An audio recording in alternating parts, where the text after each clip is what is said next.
ਸਾਰੇ ਦੋਸਤਾਂ ਮਿੱਤਰਾਂ ਨੂੰ ਸਤਿ ਸ਼੍ਰੀ ਅਕਾਲ। ਉਮੀਦ ਕਰਦੇ ਹਾਂ ਕਿ ਤੁਸੀਂ ਠੀਕ ਠਾਕ ਹੋਵੋਗੇ ਤੇ ਤੁਹਾਡੇ ਪੇਪਰਾਂ ਦੀ ਤਿਆਰੀ ਹੈ ਜਿਹੜੀ ਉਹ ਬਹੁਤ ਵਧੀਆ ਚੱਲ ਰਹੀ ਹੋਊ। ਤੇ ਤੁਹਾਨੂੰ ਪਤਾ ਹੀ ਆਪਾਂ ਲੜੀਵਾਰ ਡਿਸਕਸ ਕਰ ਰਹੇ ਹਾਂ ਕੰਪਿਊਟਰ ਦੇ ਪੁਰਾਣੇ question, grand series for all competitive exam, ਜਿਹਦੇ ਵਿੱਚ ਆਪਾਂ ਲੈਵਲ 1 ਆਲਰੇਡੀ ਡਿਸਕਸ ਕਰ ਚੁੱਕੇ ਹਾਂ ਸਾਰੇ ਚੈਪਟਰਸ ਦਾ। ਇੱਕ ਵਾਰੀ ਮੈਂ ਦੱਸਦਾ, ਜਿਹੜੇ ਪੁਰਾਣੇ ਬੱਚੇ ਦੇਖ ਰਹੇ ਉਹਨਾਂ ਨੂੰ ਤਾਂ ਪਤਾ ਹੈ, ਜਿਹੜੇ ਨਵੇਂ ਜੁੜੇ ਹੈ ਇੱਕ ਵਾਰੀ ਮੈਂ ਥੋੜਾ ਦੱਸ ਦੇਣਾ ਆਈਡੀਆ। ਕੰਪਿਊਟਰ ਨੂੰ ਆਪਾਂ ਟੌਪਿਕਸ ਦੇ ਵਿੱਚ ਡਿਵਾਈਡ ਕੀਤਾ ਹੋਇਆ, ਡਿਫਰੈਂਟ ਚੈਪਟਰਸ ਦੇ ਵਿੱਚ 14-15 ਆਪਾਂ ਚੈਪਟਰ ਬਣਾਏ ਹੋਏ ਨੇ। ਹਰੇਕ ਚੈਪਟਰ ਨੂੰ ਆਪਾਂ 3 ਭਾਗਾਂ ਦੇ ਵਿੱਚ ਵੰਡਿਆ ਹੋਇਆ, ਲੈਵਲ 1, ਲੈਵਲ 2 ਤੇ ਲੈਵਲ 3। ਲੈਵਲ 1 ਤੇ ਲੈਵਲ 2 ਹੈ ਜਿਹੜੇ ਇਹ PSSB ਐਗਜ਼ਾਮ ਦੇ ਲਈ ਹੈ ਮੇਨ, ਜਿਹੜਾ ਆਪਾਂ ਕਹਿ ਸਕਦੇ ਹਾਂ। ਤੇ ਲੈਵਲ 3 ਹੈ ਜਿਹੜਾ ਇਹ ਸਪੈਸ਼ਲ ਹੈਗਾ ਪੰਜਾਬ ਪੁਲਿਸ ਸਬ ਇੰਸਪੈਕਟਰ ਦੇ ਲਈ। ਤਾਂ ਹੁਣ ਇਹਦਾ ਮਤਲਬ ਇਹ ਨਹੀਂ ਹੈਗਾ ਵੀ ਸਬ ਇੰਸਪੈਕਟਰ ਵਾਲਿਆਂ ਨੇ L1 ਤੇ L2 ਦੇਖਣਾ ਹੀ ਨਹੀਂ। ਸਬ ਇੰਸਪੈਕਟਰ ਤੇ ਜਿਹੜੇ L1 L2 ਹੈ ਇਹ ਜ਼ਰੂਰੀ ਨੇ, ਮਤਲਬ ਤਿੰਨੋਂ ਹੀ ਜ਼ਰੂਰੀ ਨੇ। PSSB L1 ਹੀ ਕਵਰ ਕਰਦਾ, ਬਟ ਕਈ ਵਾਰੀ ਹੁਣ ਜਿਵੇਂ ਕੰਪੀਟੀਸ਼ਨ ਵਧਣ ਦੇ ਨਾਲ ਕੁਐਸਚਨ ਵੀ ਉਸ ਤਰ੍ਹਾਂ ਦੇ ਪੁੱਛੇ ਜਾਂਦੇ ਨੇ, ਤਾਂ ਤੁਸੀਂ L2 ਵੱਲ ਜਾ ਸਕਦੇ ਹੋ। ਅਦਰਵਾਈਜ਼ L2 L3 ਹੈ ਜਿਹੜੇ ਇਹਦੇ ਵਿੱਚ ਥੋੜਾ ਜਿਹਾ ਲੈਵਲ ਅਪ ਹੈਗਾ, ਤਾਂ ਸਬ ਇੰਸਪੈਕਟਰ ਦੇ ਸਾਰੇ ਕੁਐਸਚਨ ਤੁਹਾਡੇ ਕਵਰ ਹੋਣਗੇ। ਤਾਂ ਆਪਾਂ ਕਹਿ ਸਕਦੇ ਹਾਂ ਮੇਨ ਫੋਕਸ ਇਹਦੇ ਵਿੱਚ ਜਿਹੜੇ ਹੈ ਸਬ ਇੰਸਪੈਕਟਰ ਦੇ ਕੁਐਸਚਨਾਂ ਤੇ ਹੀ ਆਪਾਂ ਕਰਾਂਗੇ, ਠੀਕ ਹੈ। ਬਾਕੀ ਤੁਹਾਨੂੰ ਪਤਾ ਲੱਗ ਜੂ ਹਰੇਕ ਕੁਐਸਚਨ ਤੇ ਆਪਣਾ ਲੈਵਲ ਲੱਗਿਆ ਹੀ ਹੁੰਦਾ ਵੀ ਇਹ ਕਿਹੜੇ ਪੇਪਰ ਦੇ ਵਿੱਚੋਂ ਆਇਆ ਹੋਇਆ, ਤੁਸੀਂ ਦੇਖ ਸਕਦੇ ਹੋ ਉਸ ਹਿਸਾਬ ਨਾਲ, ਠੀਕ ਹੈ। ਸੋ ਇਸ ਵੀਡੀਓ ਦੇ ਵਿੱਚ ਆਪਾਂ ਦੇਖਾਂਗੇ ਕੰਪਿਊਟਰ ਮੈਮਰੀ, ਜਿਹੜਾ 5th ਚੈਪਟਰ ਆਪਣਾ, ਇਹਦਾ ਲੈਵਲ ਬੇਸਿਕ ਲੈਵਲ ਆਪਾਂ ਆਲਰੇਡੀ ਕਰ ਚੁੱਕੇ ਹਾਂ। ਜੇਕਰ ਤੁਸੀਂ ਉਹ ਵੀਡੀਓ ਨਹੀਂ ਦੇਖੀਆਂ ਤਾਂ ਪੂਰੀ ਪਹਿਲਾਂ ਸੀਰੀਜ਼ ਦੇਖੋ, ਉਸ ਤੋਂ ਜਾ ਕੇ ਬਾਅਦ ਫਿਰ ਇਹ ਸਟਾਰਟ ਕਰਿਓ, ਠੀਕ ਹੈ। ਨਾਲ ਨਾਲ ਤੁਸੀਂ ਨੋਟਸ ਬਣਾ ਸਕਦੇ ਹੋ ਆਪਣੇ ਕਾਪੀ ਤੇ, ਜਿਵੇਂ ਤੁਸੀਂ ਚੈਪਟਰ ਵਾਈਜ਼ ਹੀ ਨੋਟਸ ਬਣਾਓ ਥਿਊਰੀ ਦੇ, ਜਿਵੇਂ ਚੈਪਟਰ 1 2 3 4 5th ਚੈਪਟਰ ਦੇ ਪੂਰੇ ਨੋਟਸ ਤੁਸੀਂ ਬਣਾਓ ਤੇ ਕੁਐਸਚਨ ਦੇਖੋ। ਇਸ ਤਰੀਕੇ ਦੇ ਨਾਲ ਹੀ ਵਧੀਆ ਜਿਹੜੀ ਹੈ ਤੁਸੀਂ ਆਪਣੀ ਤਿਆਰੀ ਕਰ ਸਕਦੇ ਹੋ। ਇਹ ਮੇਰਾ ਪ੍ਰੋਫਾਈਲ ਹੈ, ਤੁਸੀਂ ਸਾਰੇ ਜਾਣਦੇ ਹੋ। ਸੋ ਸਟਾਰਟ ਕਰਦੇ ਆਪਾਂ। ਫਰਸਟ ਕੁਐਸਚਨ ਹੈ storage capacity of optical disk. ਜਿਵੇਂ intelligence assistant Punjab police constable ਦਾ ਸਵਾਲ ਹੈ ਇਹ 2021 ਦਾ, ਹਨਾ। ਐਵੇਂ ਸਾਰੇ ਕੁਐਸਚਨਾਂ ਤੇ ਹੀ ਆਪਣਾ ਟੈਗ ਜਿਹੜਾ ਹੈ ਲੱਗਿਆ ਹੁੰਦਾ, ਹਨਾ। ਸੋ ਸਵਾਲ ਦੇ ਵਿੱਚ ਪੁੱਛਿਆ ਗਿਆ ਉਹਨੇ storage capacity of optical disc. ਪਹਿਲਾਂ ਤਾਂ ਆਪਾਂ ਨੂੰ ਆਪਟੀਕਲ ਡਿਸਕ ਪਤਾ ਹੋਣੀਆਂ ਚਾਹੀਦੀਆਂ ਨੇ ਕਿਹੜੀਆਂ ਕਿਹੜੀਆਂ ਹੁੰਦੀਆਂ ਨੇ, ਹਨਾ। ਆਪਟੀਕਲ ਡਿਸਕ ਦੇ ਵਿੱਚ CD, DVD ਤੇ ਬਲੂ-ਰੇ। ਕਈ ਵਾਰ ਇਹ ਵੀ ਸਵਾਲ ਪੁੱਛਿਆ ਜਾ ਸਕਦਾ ਹੈ, ਮੈਂ ਮੈਮਰੀ ਹਾਇਰਾਰਕੀ ਹੈ ਜਿਹੜੀ ਲੈਵਲ 1 ਦੇ ਵਿੱਚ ਬਹੁਤ ਚੰਗੀ ਤਰ੍ਹਾਂ ਕਰਾਈ ਹੋਈ ਹੈ, ਹਾਇਰਾਰਕੀ ਦੇ ਵਿੱਚੋਂ ਬਹੁਤ ਸਾਰੇ ਸਵਾਲ ਪੁੱਛੇ ਜਾਂਦੇ ਨੇ, ਹਨਾ। ਸੋ CD, DVD ਤੇ ਬਲੂ-ਰੇ ਨੇ ਜਿਹੜੀਆਂ ਇਹ ਆਪਟੀਕਲ ਡਿਸਕ ਨੇ। ਹੁਣ ਇਹਦੀ ਸਟੋਰੇਜ ਕੈਪੈਸਿਟੀ ਆਪਾਂ ਕਿਵੇਂ ਦੇਖ ਸਕਦੇ ਹਾਂ? ਇਹ ਆਪਣੇ ਕੋਲ ਇੱਕ ਕਹਿ ਲਓ ਵੀ ਡਿਸਕ ਹੈ, ਜਿਹਦੇ ਵਿੱਚ ਇੱਕ ਇਹ ਸਵਾਲ ਵੀ ਪੁੱਛਿਆ ਗਿਆ ਵੀ ਜਿਹੜੇ ਆ ਡਿਸਕ ਦੇ ਵਿੱਚ ਸਪਾਇਰਲ ਨੇ, ਇਹ ਟਰੈਕਸ ਨੇ, single track spiral into edge of disk. ਤਾਂ ਇਹ ਸਟਾਰਟਿੰਗ ਦੇ ਵਿੱਚੋਂ ਇੱਕੋ ਹੀ ਟਰੈਕ ਹੁੰਦਾ ਜਿਹੜਾ ਸਪਾਇਰਲ ਬਣਾਉਂਦਾ ਜਾਂਦਾ, ਸਿੰਗਲ ਟਰੈਕ ਸਪਾਇਰਲ, ਇੱਕੋ ਹੀ ਇਸ ਤਰ੍ਹਾਂ ਕਰਕੇ ਬਣਦਾ ਜਾਂਦਾ। ਬਹੁਤ ਸਾਰੇ ਇਹ ਕੀ ਬਣਦੇ ਨੇ, ਟਰੈਕ ਬਣਦੇ ਨੇ, ਨੰਬਰ ਆਫ ਟਰੈਕ ਬਣਦੇ ਨੇ ਇੱਕੋ ਹੀ ਸਪਾਇਰਲ ਦੇ ਨਾਲ, ਸੈਂਟਰ ਤੋਂ ਲੈ ਕੇ ਐਜ ਵੱਲ ਜਾਂਦਾ। ਇੱਕ ਤਾਂ ਗੱਲ ਇਹ ਯਾਦ ਰੱਖਣੀ ਹੈ ਨਾ।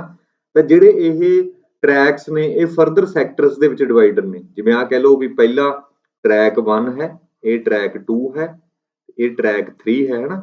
ਪਹਿਲੇ ਟਰੈਕ ਦੇ ਵਿੱਚ ਜਿਵੇਂ ਆਹ ਆਪਾਂ ਮਿਲ ਲਗੇ S1 ਸੈਕਟਰ 1, ਸੈਕਟਰ 2, ਸੈਕਟਰ 3। ਤਾਂ ਆਪਾਂ ਕਹਿ ਸਕਦੇ ਹਾਂ ਸਵਾਲ ਵੀ ਪੁੱਛਿਆ ਗਿਆ the disk is divided into tracks, the tracks are further divided into sectors. ਇਹ ਸਵਾਲ ਪੁੱਛਿਆ ਜਾ ਸਕਦਾ। ਤਾਂ ਹੁਣ ਆਪਾਂ ਨੂੰ ਕੈਪੈਸਿਟੀ ਪੁੱਛੀ ਹੈ, ਕਹਿੰਦਾ ਇਸ ਸਵਾਲ ਦੇ ਵਿੱਚ storage capacity of optical disk ਕੀ ਹੈ? ਕਹਿੰਦਾ number of surface into number of tracks into number of sectors, ਹਨਾ। ਅਗਲਾ ਹੈਗਾ number of surface into number of bytes per second, bytes per sector, number of sectors into number of bytes per sector, number of tracks into number of sectors, है ना। ਤਾਂ ਹੁਣ ਇਸ ਨੇ ਆਪਾਂ ਨੂੰ ਪੁੱਛਿਆ ਵੀ ਕੈਪੈਸਿਟੀ ਕਿੰਨੀ ਆ। ਆਪਾਂ ਸਪੋਜ਼ ਕਰੋ ਕਹਿ ਦਿੰਨੇ ਆ ਵੀ ਇੱਥੇ ਟੋਟਲ 10 ਆਪਣੇ ਕੋਲੇ ਟਰੈਕਸ ਨੇ, 10 ਟਰੈਕਸ ਨੇ, ਤੇ ਹਰੇਕ ਟਰੈਕਸ ਦੇ ਵਿੱਚ ਆਪਾਂ ਕਹਿ ਲਈਏ 5 ਸੈਕਟਰਸ ਪਰ ਟਰੈਕ।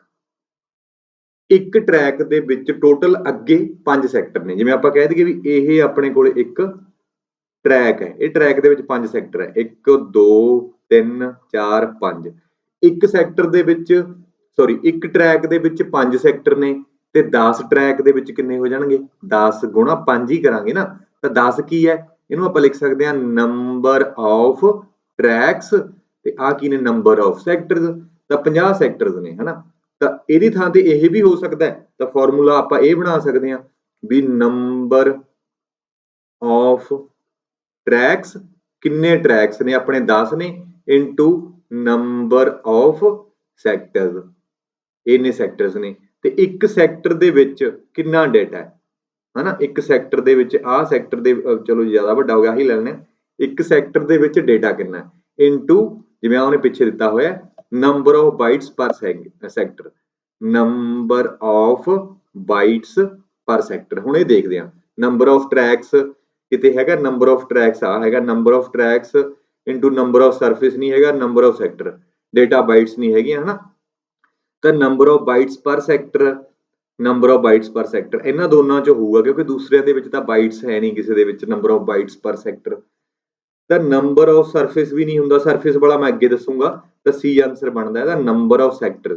ਆ ਦੇਖੋ ਚਾਹੇ ਤਾਂ ਆਪਾਂ ਨੂੰ ਦੇ ਦੇ ਨੰਬਰ ਆਫ ਟਰੈਕਸ ਆਪਣੇ ਕੋਲੇ 10 ਸੀਗੇ, ਨੰਬਰ ਆਫ ਸੈਕਟਰਸ 5 ਸੀ, ਹਰੇਕ ਟਰੈਕ ਦੇ ਵਿੱਚ ਸੈਕਟਰ 5 ਸੀ, ਚਾਹੇ ਤਾਂ ਆਪਾਂ ਨੂੰ ਅਲੱਗ-ਅਲੱਗ ਦੇ ਦੇ, ਚਾਹੇ ਉਹ ਇਹੀ ਦੱਸ ਦੇ ਵੀ ਟੋਟਲ ਇੱਕ ਡਿਸਕ ਦੇ ਵਿੱਚ ਸੈਕਟਰ ਕਿੰਨੇ ਨੇ 50 ਤੇ ਇੱਕ ਦੇ ਵਿੱਚ ਡਾਟਾ ਕਿੰਨਾ ਹੈਗਾ, ਆਹ ਮੰਨ ਲਓ 5 MB ਆਉਂਦਾ, ਹਰੇਕ ਸੈਕਟਰ ਦੇ ਵਿੱਚ 5 MB ਡਾਟਾ ਆਉਂਦਾ, ਤਾਂ ਆਪਾਂ ਟੋਟਲ ਕੈਪੈਸਿਟੀ ਕਿੰਨੀ ਦੱਸਾਂਗੇ 50 ਗੁਣਾ 5 ਇੰਨੇ MB ਬਣ ਜਾਊਗਾ, 5 5 25 250 MB ਬਣ ਜਾਊਗਾ। ਠੀਕ ਹੈ, ਕਿਉਂ? ਕਿਉਂਕਿ ਟੋਟਲ 50 ਹੀ ਸੈਕਟਰ ਨੇ, ਚਾਹੇ 50 ਸੈਕਟਰ ਦੇਣ ਦੀ ਬਜਾਏ ਇੱਥੇ ਦੇ ਦਿੰਦਾ number of tracks into number of sectors. ਧਿਆਨ ਨਾਲ ਇਹ ਫਾਰਮੂਲਾ ਸਮਝਣਾ ਹੈ, ਤੇ ਮੈਂ ਦੁਬਾਰੇ ਵੀ ਲਿਖ ਦਿੰਦਾ ਜੇ ਤੁਸੀਂ ਕਹਿੰਦੇ ਹੋ ਤਾਂ। ਇਸ ਫਾਰਮੂਲੇ ਨੂੰ ਆਪਾਂ ਇੱਥੇ ਲਿਖ ਲੈਂਦੇ ਹਾਂ ਦੁਬਾਰੇ, ਇਹਦਾ ਆਨਸਰ ਹੈਗਾ ਸੀ number of sectors into number of bytes per sector. ਠੀਕ ਹੈ, ਇਸ ਨੰਬਰ ਆਫ ਸੈਕਟਰ ਦੀ ਜਗ੍ਹਾ ਤੇ ਆਪਾਂ ਇਹ ਵੀ ਲਿਖ ਸਕਦੇ ਹਾਂ number of tracks into number of sectors per track into number of bytes per sector. ਠੀਕ ਹੈ, ਸੋ ਇਹ ਇਹਦਾ ਪੂਰਾ ਆਨਸਰ ਬਣਦਾ। ਇਸ ਤਰੀਕੇ ਨਾਲ ਵੀ ਹੋ ਸਕਦਾ ਹੈ, ਮੈਨੂੰ ਲੱਗਦਾ ਤੁਹਾਨੂੰ ਕਲੀਅਰ ਹੋ ਗਿਆ ਹੋਣਾ। ਅਗਲਾ ਸਵਾਲ ਹੈ, ਕਹਿੰਦਾ storage capacity of magnetic tape is given by. Magnetic tape ਦੀ ਜਿਹੜੀ ਸਟੋਰੇਜ ਕੈਪੈਸਿਟੀ ਹੈ ਉਹ ਆਪਾਂ ਕਿਹਦੇ ਦੁਆਰਾ ਮੈਜ਼ਰ ਕਰਦੇ ਆ? ਪਹਿਲਾਂ ਤਾਂ ਇਹਦੇ ਵਿੱਚ ਟੇਪ ਹੁੰਦੀ ਹੈ ਇੱਕ ਹਨਾ, ਇਹਦੀ ਲੈਂਥ ਹੁੰਦੀ ਹੈ, ਇਹਦੇ ਵਿੱਚ ਡਾਟਾ ਸਟੋਰ ਹੁੰਦਾ ਦੋਨੋਂ ਸਾਈਡ ਤੇ, ਕਦੇ ਆਪਾਂ ਸਾਈਡ ਲੈਫਟ ਕਰਕੇ ਪਾ ਦਿੰਦੇ ਹਾਂ, ਫਿਰ ਰਾਈਟ ਕਰਕੇ ਪਾ ਦਿੰਦੇ ਹਾਂ ਹਨਾ। ਤਾਂ ਇਸ ਦੀ ਆਪਾਂ ਦੇਖਦੇ ਹਾਂ ਲੈਂਥ ਤਾਂ ਦੋਨਾਂ ਦੇ ਵਿੱਚ ਆਊਗਾ। ਹੁਣ ਡਾਟਾ ਰਿਕਾਰਡਿੰਗ ਡੈਂਸਿਟੀ ਵੀ ਹੈ, ਕੀ ਦੋਨਾਂ ਦਾ ਪਲੱਸ ਹੈ, ਡਿਵੀਜ਼ਨ ਹੈ, ਮਾਈਨਸ ਹੈ ਕਿ ਮਲਟੀਪਲੀਕੇਸ਼ਨ ਹੈ? ਹੁਣ ਸਪੋਜ਼ ਕਰੋ ਆਹ ਵਾਲੀ ਆਪਣੇ ਕੋਲੇ ਟੇਪ ਹੈ ਹਨਾ, ਇਸ ਤਰ੍ਹਾਂ ਦਾ ਕਰਕੇ ਰਿਬਨ ਜਿਹਾ ਬਣਿਆ ਹੁੰਦਾ, ਤਾਂ ਆਪਾਂ ਇੱਥੋਂ ਕਹਿ ਦਈਏ ਵੀ 1 ਇੰਚ ਦੇ ਵਿੱਚ 2 MB ਸਟੋਰ ਹੁੰਦਾ, ਆਪਾਂ ਕਹਿੰਦਾ ਵੀ 2 MB ਪਰ ਇੰਚ, ਤੇ ਸਾਰੀ ਜਿਹੜੀ ਟੇਪ ਹੈ ਆਪਾਂ ਕਹਤਾ ਵੀ ਇਹ 100 ਇੰਚ ਦੀ ਹੈ ਹਨਾ। ਤਾਂ 100 ਇੰਚ ਦੀ ਕੈਪੈਸਿਟੀ ਕਿਵੇਂ ਕੱਢਾਂਗੇ? 100 ਗੁਣਾ 2 ਕਰ ਦਿਆਂਗੇ, ਕਿਉਂਕਿ 1 ਇੰਚ ਦੀ ਕੈਪੈਸਿਟੀ ਕਿੰਨੀ ਹੈ 2 MB ਹੈ, ਤੇ 100 ਇੰਚ ਦੇ ਵਿੱਚ ਕਿੰਨਾ ਹੋ ਜਾਊਗਾ 100 ਗੁਣਾ 2 200। ਤਾਂ ਫਿਰ ਤਾਂ ਡੀ ਆਨਸਰ ਹੈ, data recording density. Data recording density ਕਿੰਨੀ ਹੈ ਇੰਨੀ ਗੁਣਾ ਲੈਂਥ, ਉਹਦੀ ਟੋਟਲ ਲੈਂਥ ਕਿੰਨੀ ਹੈ। ਠੀਕ ਹੈ, ਸੋ ਬੜਾ ਸੌਖਾ ਸਵਾਲ ਸੀ ਇਹ ਵੀ। ਅਗਲਾ ਸਵਾਲ ਆ ਗਿਆ, ਦੇਖੋ storage capacity of disk system. ਪਹਿਲੀ ਜਿਹੜੀ ਸਵਾਲ ਸੀਗਾ ਇਹ ਸੀਗਾ ਆਪਟੀਕਲ ਡਿਸਕ ਦਾ, ਦੂਜਾ ਸੀਗਾ ਮੈਗਨੈਟਿਕ ਟੇਪ ਦਾ, ਤੀਜਾ ਹੁਣ ਆਪਣੇ ਕੋਲ ਸਵਾਲ ਹੈਗਾ ਡਿਸਕ ਸਿਸਟਮ। ਡਿਸਕ ਦੀ ਜਦੋਂ ਉਹ ਗੱਲ ਕਰਦਾ ਉਦੋਂ ਆਪਾਂ ਨੂੰ ਹਾਰਡ ਡਿਸਕ ਦੀ ਗੱਲ ਕਰ ਰਿਹਾ ਉਹ, ਠੀਕ ਹੈ, ਜਦੋਂ ਆਪਟੀਕਲ ਟੇਪ ਦੀ ਗੱਲ ਕਰਦਾ ਸੀ ਉਦੋਂ CD DVD ਦੀ ਗੱਲ ਕਰਦਾ ਸੀ। ਤਾਂ ਡਿਸਕ ਸਟੋਰੇਜ ਨੂੰ ਆਪਾਂ ਇਸ ਤਰੀਕੇ ਨਾਲ ਸਮਝ ਲੈਂਦੇ ਹਾਂ, ਹਾਰਡ ਡਿਸਕ ਦੇ ਵਿੱਚ ਆਹ ਵਾਲਾ ਰੀਡ ਰਾਈਟ ਹੈਡ ਹੁੰਦਾ ਤੇ ਇਹ ਵਾਲੀ ਡਿਸਕ ਹੁੰਦੀ ਹੈ। ਡਿਸਕ ਇੱਕ ਤੋਂ ਜ਼ਿਆਦਾ ਮਲਟੀਪਲ ਵੀ ਹੋ ਸਕਦੀਆਂ ਨੇ, ਪਹਿਲਾਂ ਵਾਲੇ ਸਮੇਂ ਦੇ ਵਿੱਚ ਜ਼ਿਆਦਾ ਆਉਂਦੀਆਂ ਸੀ, ਇੱਕ ਤੋਂ ਜ਼ਿਆਦਾ ਡਿਸਕ ਆਉਂਦੀਆਂ ਸੀ, ਅੱਜ ਕੱਲ੍ਹ ਸਿੰਗਲ ਹੀ ਆਉਂਦੀ ਹੈ। ਤਾਂ ਕੁਐਸਚਨ ਹੈ ਜਿਹੜੇ ਥਿਊਰੀ ਦੇ ਹਿਸਾਬ ਨਾਲ ਚੱਲਦੇ ਨੇ, ਇਹ ਪਹਿਲੀ ਡਿਸਕ ਹੈ, ਦੂਸਰੀ ਡਿਸਕ ਹੈ, ਤੀਸਰੀ ਡਿਸਕ ਹੈ ਹਨਾ। ਸੋ ਇਹ ਆਪਾਂ ਨੂੰ ਆਲਰੇਡੀ ਪਤਾ ਹੈ ਵੀ ਡਿਸਕ ਹੈ ਜਿਹੜੀ ਉਹ ਟਰੈਕਸ ਦੇ ਵਿੱਚ ਡਿਵਾਈਡਡ ਹੁੰਦੀ ਹੈ, ਤੇ ਟਰੈਕਸ ਜਿਹੜੇ ਅੱਗੇ ਨੇ ਇਹ ਸੈਕਟਰਸ ਦੇ ਵਿੱਚ ਡਿਵਾਈਡਡ ਹੁੰਦੇ ਨੇ ਹਨਾ। ਆਹ ਟਰੈਕ ਆ ਪੂਰੇ ਦਾ ਪੂਰਾ ਇੱਥੋਂ ਲੈ ਕੇ ਗੋਲ, ਤੇ ਇੰਨਾ ਪੋਰਸ਼ਨ ਹੈਗਾ ਜਿਹੜਾ ਸੈਕਟਰ ਦਾ, ਸੈਕਟਰ ਦੇ ਵਿੱਚ ਡਾਟਾ ਸੇਵ ਹੁੰਦਾ ਜਿਹਨੂੰ ਆਪਾਂ ਬਾਈਟਸ ਬੋਲ ਦਿੰਦੇ ਆ। ਇਹ ਰੀਡ ਰਾਈਟ ਹੈਡ ਹੁੰਦਾ, ਇਸ ਤਰ੍ਹਾਂ ਕਰਕੇ ਦੀ ਮੂਵਮੈਂਟ ਹੁੰਦੀ ਹੈ ਹਨਾ। ਇਹ ਪਲੈਟਰ ਇਹਨੂੰ ਬੋਲ ਦਿੰਦੇ ਆ, ਪਲੈਟਰ।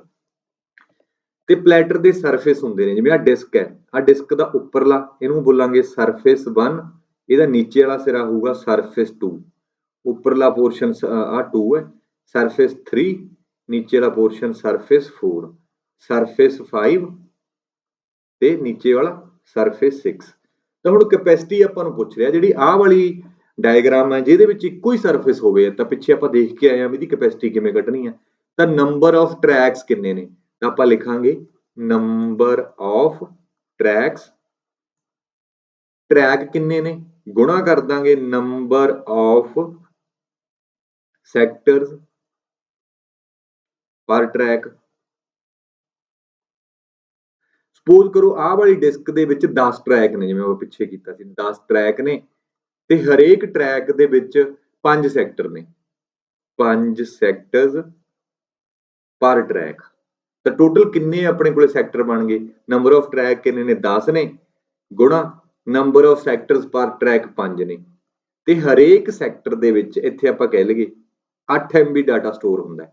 ਤਾਂ ਇੱਥੇ ਆਪਾਂ ਲਿਖ ਦਾਂਗੇ ਨੰਬਰ ਆਫ ਬਾਈਟਸ ਪਰ ਟਰੈਕ, ਸੌਰੀ ਪਰ ਸੈਕਟਰ। ਇੱਕ ਸੈਕਟਰ ਦੇ ਵਿੱਚ ਕਿੰਨੀਆਂ ਬਾਈਟਸ ਨੇ ਉਹ ਆਪਾਂ ਨੂੰ ਪਤਾ 8 ਹੈ। ਤਾਂ ਇੰਨਾ ਡਾਟਾ ਇੱਕ ਡਿਸਕ ਦੇ ਵਿੱਚ ਸਟੋਰ ਹੋ ਗਿਆ। 8 MB ਗਿਆ ਸੀ ਆਪਾਂ, 8 MB 8 MB ਠੀਕ ਹੈ।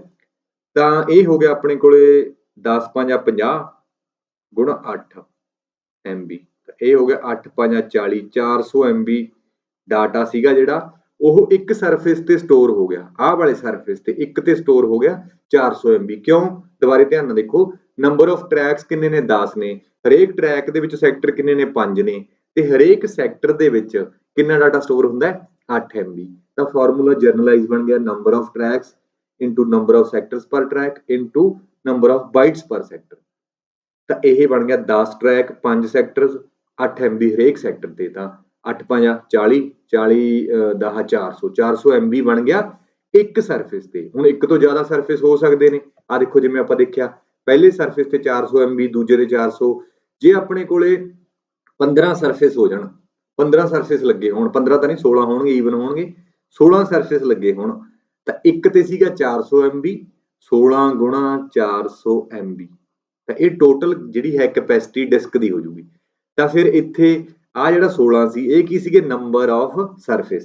ਤਾਂ ਇਸੇ ਫਾਰਮੂਲੇ ਦੇ ਅੱਗੇ ਆਪਾਂ ਮਲਟੀਪਲਾਈ ਕਰ ਸਕਦੇ ਹਾਂ ਨੰਬਰ ਆਫ ਸਰਫੇਸਿਸ, ਨੰਬਰ ਆਫ ਸਰਫੇਸਿਸ। ਠੀਕ ਹੈ, ਹੁਣ ਆਪਾਂ ਦੇਖਦੇ ਹਾਂ ਸਵਾਲ ਨੰਬਰ ਆਫ ਰਿਕਾਰਡਿੰਗ ਸਰਫੇਸ। ਇਹ ਵੀ ਬਿਲਕੁਲ ਠੀਕ ਹੈ, ਨੰਬਰ ਆਫ ਰਿਕਾਰਡਿੰਗ ਸਰਫੇਸ ਦੀ ਆਪਾਂ ਗੱਲ ਕੀਤੀ ਸੀ, ਇਹਦੇ ਵਿੱਚ ਵੀ ਰਿਕਾਰਡਿੰਗ ਸਰਫੇਸ ਹੈ, ਇਹਦੇ ਵਿੱਚ ਵੀ ਰਿਕਾਰਡਿੰਗ ਸਰਫੇਸ ਹੈ, ਇਹਦੇ ਵਿੱਚ ਵੀ ਬਿਲਕੁਲ ਠੀਕ ਹੈ। ਪਲੱਸ ਨਹੀਂ ਆਊਗਾ, ਪਹਿਲਾਂ ਤਾਂ ਆ ਕੱਟਿਆ ਗਿਆ, ਠੀਕ ਹੈ। ਮਲਟੀਪਲਾਈ ਆਊਗਾ, ਇੱਥੇ ਵੀ ਪਲੱਸ ਨਹੀਂ ਆਊਗਾ, ਇਹ ਵੀ ਕੱਟਿਆ ਗਿਆ। ਹੁਣ ਆਨਸਰ ਰਹਿ ਗਏ ਦੋ, ਇਹਦੇ ਵਿੱਚ ਵੀ ਪਲੱਸ ਆ ਗਿਆ, ਇਹ ਵੀ ਨਹੀਂ ਆਊਗਾ, ਠੀਕ ਹੈ। ਤਾਂ ਲਾਸਟ ਹੀ ਬਚਿਆ number of recording surface into number of tracks into number of sectors per track into number of bytes per sector. So ਇਹਦਾ ਫਿਰ ਡੀ ਆਨਸਰ। ਸੋ ਇਸ ਤਰ੍ਹਾਂ ਨਾਲ ਆਪਾਂ ਨੂੰ ਕੈਪੈਸਿਟੀ ਦੇ ਸਵਾਲ ਉਹ ਪੁੱਛ ਸਕਦਾ। ਬੜੇ ਹੀ ਸੌਖੇ ਸਵਾਲ ਨੇ ਜਿਹੜੇ ਹੁਣ ਤੱਕ ਉਹਨੇ ਪੁੱਛੇ ਨੇ। ਇਹ ਗੱਲ ਸਮਝਦੀ ਹੈ, ਜੇ ਆਪਾਂ ਨੂੰ ਸਮਝ ਆ ਜੇ ਫਿਰ ਆਪਾਂ ਨੂੰ ਸਵਾਲ ਔਖਾ ਨਹੀਂ ਲੱਗਦਾ। ਅਗਲੇ ਸਵਾਲ ਤੇ ਚੱਲਦੇ ਹਾਂ। ਇਹ ਡਿਸਕ ਐਡਰੈਸ ਕੰਪਰਾਈਜ਼ ਆਫ, ਕਹਿੰਦਾ ਇੱਕ ਡਿਸਕ ਦਾ ਐਡਰੈਸ ਹੁੰਦਾ ਉਹ ਕਿੰਨਾ ਕਿੰਨਾ ਚੀਜ਼ਾਂ ਨੂੰ ਮਿਲ ਕੇ ਬਣਦਾ। Sector number, track number, segment number, surface number. ਹੁਣ ਆਪਾਂ ਦੇਖੇ ਨੇ ਡਿਸਕ ਦੇ ਵਿੱਚ ਸੈਕਟਰ ਵੀ ਹੁੰਦੇ ਨੇ, ਟਰੈਕ ਵੀ ਹੁੰਦੇ ਨੇ, ਸਰਫੇਸ ਵੀ ਹੁੰਦੇ ਨੇ, ਸੈਗਮੈਂਟ ਹੁੰਦੇ ਨਹੀਂ। ਤਾਂ ਕਰਕੇ ਜਿਹੜੇ ਪਹਿਲੇ ਤਿੰਨ ਪਹਿਲਾ ਦੂਜਾ ਚੌਥਾ ਠੀਕ ਨੇ ਤੇ ਆ ਨਹੀਂ ਹੈਗਾ, ਦੂਸਰਾ ਨਹੀਂ ਆਉਂਦਾ। ਪਹਿਲਾ ਆ ਤੀਸਰਾ ਹੈਗਾ, ਲਿਖਣ 'ਚ ਮਿਸਟੇਕ ਹੈ। ਪਹਿਲਾ ਦੂਜਾ ਤੇ ਚੌਥਾ ਠੀਕ ਨੇ ਆਨਸਰ ਇਹਦੇ। ਆਪਾਂ ਦੇਖ ਲੈਂਦੇ ਹਾਂ। ਇਹ ਟਰੈਕ ਹੋ ਗਿਆ ਪੂਰਾ, ਇਹ ਹੋ ਗਿਆ ਟਰੈਕ ਦਾ ਸੈਕਟਰ ਜਾਂ ਟਰੈਕ ਸੈਕਟਰ। ਇੱਕ ਡਿਸਕ ਸੈਕਟਰ ਵੀ ਹੁੰਦਾ, ਪੂਰੀ ਡਿਸਕ ਦੇ ਜੇ ਸਾਰੇ ਟਰੈਕ ਦੇ ਸੈਕਟਰ ਨੂੰ ਮਿਲਾ ਦਾਂਗੇ ਉਹ ਡਿਸਕ ਸੈਕਟਰ ਹੁੰਦਾ। ਜਿਵੇਂ ਆਪਾਂ ਇੱਧਰ ਦੇਖ ਲੈਂਦੇ ਹਾਂ, ਟਰੈਕ ਹੋ ਗਿਆ, ਆਹ ਸੈਕਟਰ ਹੋ ਗਿਆ, ਹਨਾ। ਸੋ ਫਿਰ ਇਹਦਾ ਆਨਸਰ ਹੋ ਜਾਊਗਾ ਆਪਣੇ ਕੋਲੇ ਸੀ, ਪਹਿਲਾ ਦੂਜਾ ਤੇ ਚੌਥਾ। ਆ ਜਿਹੜਾ ਸੈਗਮੈਂਟ ਨਾਮ ਦੀ ਕੋਈ ਚੀਜ਼ ਨਹੀਂ ਹੁੰਦੀ, ਤਾਂ ਕਰਕੇ ਸੈਗਮੈਂਟ ਨੰਬਰ ਹੈ ਜਿਹੜਾ ਡਿਸਕ ਐਡਰੈਸ ਦੇ ਵਿੱਚ ਨਹੀਂ ਆਉਂਦਾ। ਅਗਲਾ ਸਵਾਲ ਹੈ ਵਿਚ type of memory holds the programme to start up the computer. Computer ਨੂੰ ਸਟਾਰਟ ਅਪ ਕਰਨ ਦੇ ਲਈ ਕਿਹੜੀ ਮੈਮਰੀ ਆਪਾਂ ਨੂੰ ਚਾਹੀਦੀ ਹੈ। ਇਹ ਸਵਾਲ ਹੈਗਾ ਜਿਹੜਾ ਬਹੁਤ ਜ਼ਿਆਦਾ ਇੰਪੋਰਟੈਂਟ ਹੈ। ਪੰਜਾਬ ਪਟਵਾਰੀ ਮੇਨ 2021 ਦੇ ਵਿੱਚ ਆਇਆ ਹੋਇਆ। ਮੈਂ ਉਸ ਵੀਡੀਓ ਦੇ ਵਿੱਚ ਵੀ ਕਰਾਇਆ ਹੋਇਆ ਸੀ, ਜੇਕਰ ਤੁਸੀਂ ਉਹ ਵੀਡੀਓ ਦੇਖੀਆਂ ਹੋਣਗੀਆਂ ਪਟਵਾਰੀ ਪ੍ਰੀਵੀਅਸ ਈਅਰ ਦੀਆਂ, ਤਾਂ ਤੁਹਾਨੂੰ ਉੱਥੇ ਵੀ ਸਮਝ ਆ ਗਿਆ ਹੋਣਾ ਸਵਾਲ। ਤਾਂ ਤੁਸੀਂ ਮੈਨੂੰ ਕਮੈਂਟ ਕਰਕੇ ਦੱਸੋ ਵੀ ਤੁਹਾਨੂੰ ਕਿਵੇਂ ਦਾ ਲੱਗ ਰਿਹਾ, ਕਿਉਂਕਿ ਆਪਾਂ ਹਰ ਕੁਐਸਚਨ ਦੇ ਨਾਲ ਓਨੀ ਹੀ ਥਿਊਰੀ ਐਕਸਪਲੇਨ ਕਰਦੇ ਹਾਂ, ਠੀਕ ਹੈ। ਕਿ ਮੈਨੂੰ ਉਸ ਉੱਥੇ ਹੀ ਛੱਡ ਦੇਣਾ ਚਾਹੀਦਾ ਵੀ ਤੁਸੀਂ ਉਹ ਵੀਡੀਓ ਜਾ ਕੇ ਦੇਖੋ। ਇਹ ਆਪਾਂ ਨੂੰ ਹਰ ਵੀਡੀਓ ਦੇ ਵਿੱਚ ਡਿਸਕਸ ਕਰਨਾ ਚਾਹੀਦਾ। ਮੈਨੂੰ ਇਹ ਲੱਗਦਾ ਵੀ ਆਪਾਂ ਨੂੰ ਹਰ ਵੀਡੀਓ ਦੇ ਵਿੱਚ ਹੀ ਡਿਸਕਸ ਕਰਨਾ ਚਾਹੀਦਾ, ਕਿਉਂਕਿ ਰਿਵੀਜ਼ਨ ਹੋ ਜਾਂਦੀ ਹੈ। ਉੱਥੇ ਹੋ ਸਕਦਾ ਹੈ ਕਿ ਆਪਾਂ ਨੂੰ ਇੰਨਾ ਸਮਝ ਨਾ ਹੋਵੇ, ਸਮਝ ਨਾ ਆਇਆ ਹੋਵੇ, ਇੱਥੇ ਆਪਣੀ ਥੋੜੀ ਹੈ ਜਿਹੜੀ ਕਲੈਰਿਟੀ ਜ਼ਿਆਦਾ ਹੋ ਜੂਗੀ। ਨੋ ਡਾਊਟ ਇਹਦੇ ਨਾਲ ਸਮਾਂ ਤਾਂ ਜ਼ਿਆਦਾ ਲੱਗਦਾ, ਤੁਹਾਨੂੰ ਵੀ ਲੱਗਦਾ ਹੋਊਗਾ ਵੀ ਕਈ ਵਾਰੀ ਚੀਜ਼ਾਂ ਰਿਪੀਟ ਹੋ ਰਹੀਆਂ ਨੇ, ਵੀਡੀਓ ਲੰਬੀ ਹੋ ਜਾਂਦੀ ਹੈ, ਪਰ ਇਹ ਹੈ ਵੀ ਇਹਦੇ ਨਾਲ ਕਲੈਰਿਟੀ ਬਣ ਜਾਂਦੀ ਹੈ। ਠੀਕ ਹੈ, ਸੋ ਆਪਾਂ ਦੇਖਦੇ ਹਾਂ ਕੰਪਿਊਟਰ ਦੇ ਵਿੱਚ ਜਦੋਂ ਹੀ ਅਸੀਂ ਪਾਵਰ ਬਟਨ ਨੂੰ ਪ੍ਰੈਸ ਕਰਦੇ ਹਾਂ, ਪਹਿਲਾਂ ਪਾਵਰ ਬਟਨ ਦਬਦੇ ਹਾਂ ਤਾਂ ਸਭ ਤੋਂ ਪਹਿਲਾਂ ਬਾਇਓਸ ਦੇ ਵਿੱਚੋਂ ਪੋਸਟ ਨਾਮ ਦਾ ਆਪਰੇਸ਼ਨ ਚੱਲਦਾ। ਬਾਇਓਸ ਹੁੰਦਾ basic input output system, post ਹੁੰਦਾ ਪਾਵਰ ਔਨ ਸੈਲਫ ਟੈਸਟ। ਬਾਇਓਸ ਇੱਕ ਸੈੱਲ ਹੁੰਦਾ ਮੈਮਰੀ ਦਾ ਜਿਹਦੇ ਵਿੱਚ ਪੋਸਟ ਆਪਰੇਸ਼ਨ ਸਟੋਰ ਪਿਆ ਹੁੰਦਾ। ਤਾਂ ਸਬ ਪੋਸਟ ਕੀ ਕਰਦਾ, ਆਪਣੇ ਆਪ ਦੇ ਨਾਲ ਜਿੰਨੇ ਵੀ ਡਿਵਾਈਸ ਲੱਗੇ ਹੁੰਦੇ ਨੇ ਉਹਨਾਂ ਨੂੰ ਚੈੱਕ ਕਰਦਾ ਕਿ ਉਹ ਵਰਕਿੰਗ ਕੰਡੀਸ਼ਨ ਦੇ ਵਿੱਚ ਨੇ, ਕਿ ਰੈਮ ਕੰਮ ਕਰ ਰਹੀ ਹੈ, ਇਨਪੁਟ ਆਊਟਪੁੱਟ ਡਿਵਾਈਸ ਸਾਰੇ ਪੈਰੀਫਿਰਲ ਡਿਵਾਈਸ ਕੰਮ ਕਰ ਰਹੇ ਨੇ। ਪੈਰੀਫਿਰਲ ਡਿਵਾਈਸਿਸ ਕੀ ਹੁੰਦੇ ਨੇ, ਸਾਰੇ ਇਨਪੁਟ ਆਊਟਪੁੱਟ ਡਿਵਾਈਸਿਸ ਨੂੰ ਪੈਰੀਫਿਰਲ ਡਿਵਾਈਸ ਕਿਹਾ ਜਾਂਦਾ। ਸੋ ਉਹ ਚੈੱਕ ਕਰਦਾ ਜੇ ਵਰਕਿੰਗ ਸਟੇਟ ਦੇ ਵਿੱਚ ਨੇ। ਉਸ ਤੋਂ ਬਾਅਦ ਕੀ ਕਰਦਾ, ਡਿਸਕ ਦੇ ਵਿੱਚ ਜਾਂ ਆਪਾਂ ਹਾਰਡ ਡਿਸਕ ਦੇ ਵਿੱਚ ਕਹਿ ਲਓ, ਚਾਹੇ ਸੈਕੰਡਰੀ ਸਟੋਰੇਜ ਦੇ ਵਿੱਚ ਕਹਿ ਲਓ, ਆਪਰੇਟਿੰਗ ਸਿਸਟਮ ਪਿਆ ਹੁੰਦਾ। ਤਾਂ ਆਪਰੇਟਿੰਗ ਸਿਸਟਮ ਨੂੰ ਲੋਡ ਕਰਨ ਦੇ ਲਈ ਬੂਟ ਲੋਡਰ ਇੱਕ ਸੌਫਟਵੇਅਰ ਵਰਤਿਆ ਜਾਂਦਾ ਜਿਹੜਾ ਆਪਰੇਟਿੰਗ ਸਿਸਟਮ ਨੂੰ ਰੈਮ ਦੇ ਵਿੱਚ ਲੋਡ ਕਰਾਉਂਦਾ। ਤਾਂ ਇਹ ਬੂਟ ਲੋਡਰ ਕਿੱਥੇ ਸਟੋਰ ਪਿਆ ਹੁੰਦਾ, ਇਹ ਰੋਮ ਦੇ ਵਿੱਚ ਸਟੋਰ ਪਿਆ ਹੁੰਦਾ। ਰੀਡ ਓਨਲੀ ਮੈਮਰੀ ਦੇ ਵਿੱਚ ਬੂਟ ਲੋਡਰ ਸਟੋਰ ਪਿਆ ਹੁੰਦਾ, ਜਿਹੜਾ ਕਿ ਡਿਸਕ ਦੇ ਵਿੱਚੋਂ ਆਪਰੇਟਿੰਗ ਸਿਸਟਮ ਨੂੰ ਪ੍ਰਾਇਮਰੀ ਮੈਮਰੀ ਕਹਿ ਸਕਦੇ ਹੋ ਜਾਂ ਫਿਜ਼ੀਕਲ ਮੈਮਰੀ ਕਹਿ ਸਕਦੇ ਹੋ, ਉਹਦੇ ਵਿੱਚ ਇਹ ਸਟੋਰ ਕਰਦਾ। ਤਾਂ ਆਪਾਂ ਕਹਿ ਸਕਦੇ ਹਾਂ boot loader is a program that is mainly use to load the operating system from secondary storage to primary storage. ਠੀਕ ਆ, ਤਾਂ ਇਹ ਰੋਮ ਦੇ ਵਿੱਚ ਰੀਡ ਓਨਲੀ ਮੈਮਰੀ ਦੇ ਵਿੱਚ ਬੂਟ ਲੋਡਰ ਸਟੋਰ ਪਿਆ ਹੁੰਦਾ।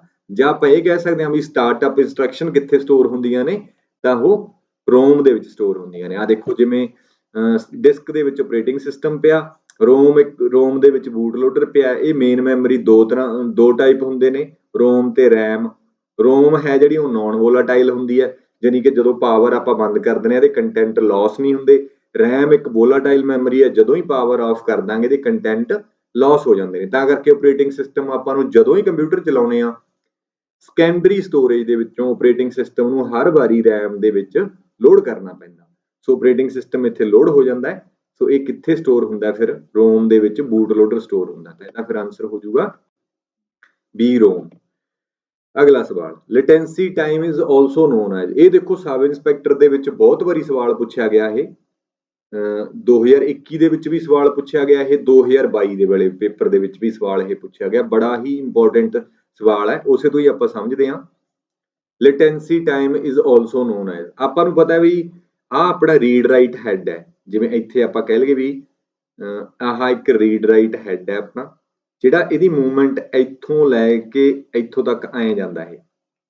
ਜੇ ਇਧਰੋਂ ਡਾਟਾ ਰੀਡ ਕਰਨਾ ਤਾਂ ਆਹ ਐਰੋ ਇੱਧਰ ਨੂੰ ਆ ਜਾਊਗਾ, ਜੇ ਇਧਰੋਂ ਰੀਡ ਕਰਨਾ ਤਾਂ ਇੱਧਰ ਨੂੰ ਆ ਜਾਊਗਾ। ਇਹਦੀ ਮੂਵਮੈਂਟ ਹੈ। ਸਭ ਤੋਂ ਪਹਿਲਾਂ ਸਪੋਜ਼ ਕਰੋ ਆਪਾਂ ਇਹਨਾਂ ਨੂੰ ਨੰਬਰਿੰਗ ਦੇ ਲੈਂਦੇ ਹਾਂ, 1 2 3 4 5 6 7 8 9 9 ਟੋਟਲ ਆਪਣੇ ਕੋਲੇ ਟਰੈਕ ਨੇ। ਹੁਣ ਇਹ ਤੀਜੇ ਟਰੈਕ ਤੇ ਖੜਾ ਹਨਾ, ਇੱਥੇ ਜੇ ਖੜਾ ਲੈਣਾ, ਥੋੜਾ ਮੂੰਹ ਇੱਧਰ ਨੂੰ ਕਰ ਲੈਣੇ ਆ, ਇੱਧਰ ਨੂੰ ਖੜਾ ਇਹ ਤੀਜੇ ਟਰੈਕ ਤੇ ਖੜਾ ਆਪਣਾ ਰੀਡ ਰਾਈਟ ਹੈਡ।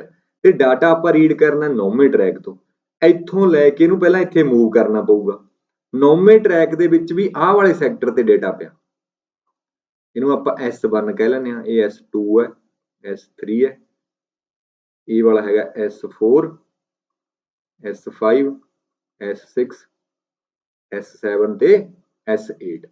9 ਆਪਣੇ ਕੋਲੇ ਟਰੈਕ ਨੇ, ਹਰੇਕ ਟਰੈਕ ਦੇ ਵਿੱਚ 8 ਸੈਕਟਰ ਨੇ। ਤਾਂ ਸਪੋਜ਼ ਕਰੋ ਹੁਣ ਜਿਹੜਾ ਆਪਣਾ ਰੀਡ ਰਾਈਟ ਹੈਡ ਹੈ ਉਹ 3 ਨੰਬਰ ਤੇ ਖੜਾ। 3 ਨੰਬਰ ਤੋਂ ਡਾਟਾ ਆਪਾਂ ਰੀਡ ਕਰਨਾ ਹੈਗਾ ਆਹ ਵਾਲੇ ਪੋਰਸ਼ਨ ਤੋਂ, 9ਵੇਂ ਟਰੈਕ ਤੋਂ। ਸਭ ਤੋਂ ਪਹਿਲਾਂ ਜਿਹੜਾ ਰੀਡ ਰਾਈਟ ਹੈਡ ਹੈ ਇਹਨੂੰ ਮੂਵ ਕਰਕੇ ਆਪਾਂ ਨੂੰ 9ਵੇਂ ਟਰੈਕ ਤੇ ਲੈ ਕੇ ਆਉਣਾ ਪਊਗਾ। ਜਦੋਂ 9ਵੇਂ ਟਰੈਕ ਤੇ ਲੈ ਕੇ ਡਾਟਾ ਰੀਡ ਕਰ ਸਕਦਾ, ਨਹੀਂ ਕਰ ਸਕਦੇ, ਕਿਉਂ? ਕਿਉਂਕਿ ਜਿਹੜਾ ਡਾਟਾ ਹੈ ਉਹ ਸੈਕਟਰ 1 ਤੇ ਹੈ। ਫਿਰ ਇਹਨੂੰ ਇੱਥੋਂ ਫੜ ਕੇ ਲਿਆ ਕੇ ਇਸ ਤਰ੍ਹਾਂ ਘੁਮਾਉਣਾ ਪਊਗਾ, ਰੋਟੇਟ ਕਰਨਾ ਪਊਗਾ। 2 ਟਾਈਮ ਹੋ ਗਏ। ਪਹਿਲਾ ਟਾਈਮ ਹੋ ਗਿਆ ਰੀਡ ਰਾਈਟ ਹੈਡ ਨੂੰ ਇੱਥੇ ਮੂਵ ਕਰਨਾ, ਦੂਜਾ ਡਾਟਾ ਨੂੰ ਘੁਮਾ ਕੇ ਇੱਥੇ ਲੈ ਕੇ ਆਉਣਾ। ਫਿਰ ਸਪੋਜ਼ ਕਰੋ ਕੋਈ ਮੂਵੀ ਸੀਗੀਆਂ, ਇਹ 10 GB ਦੀਆਂ ਮੂਵੀ ਸੀ ਤੇ ਇਹ ਆਪਾਂ ਕਾਪੀ ਕਰਨੀਆਂ ਸੀ, ਇਹਨੂੰ ਟ੍ਰਾਂਸਫਰ ਕਰਨ ਦੇ ਲਈ ਵੀ ਟਾਈਮ ਲੱਗੂਗਾ। ਤੇ ਫਿਰ ਇੱਕ ਹੁੰਦਾ ਵੀ ਟੋਟਲ ਟਾਈਮ ਕਿੰਨਾ ਲੱਗ ਗਿਆ, ਐਕਸੈਸ ਟਾਈਮ। ਆਪਾਂ ਸਾਰੇ ਟਾਈਮ ਦੇਖਦੇ ਹਾਂ।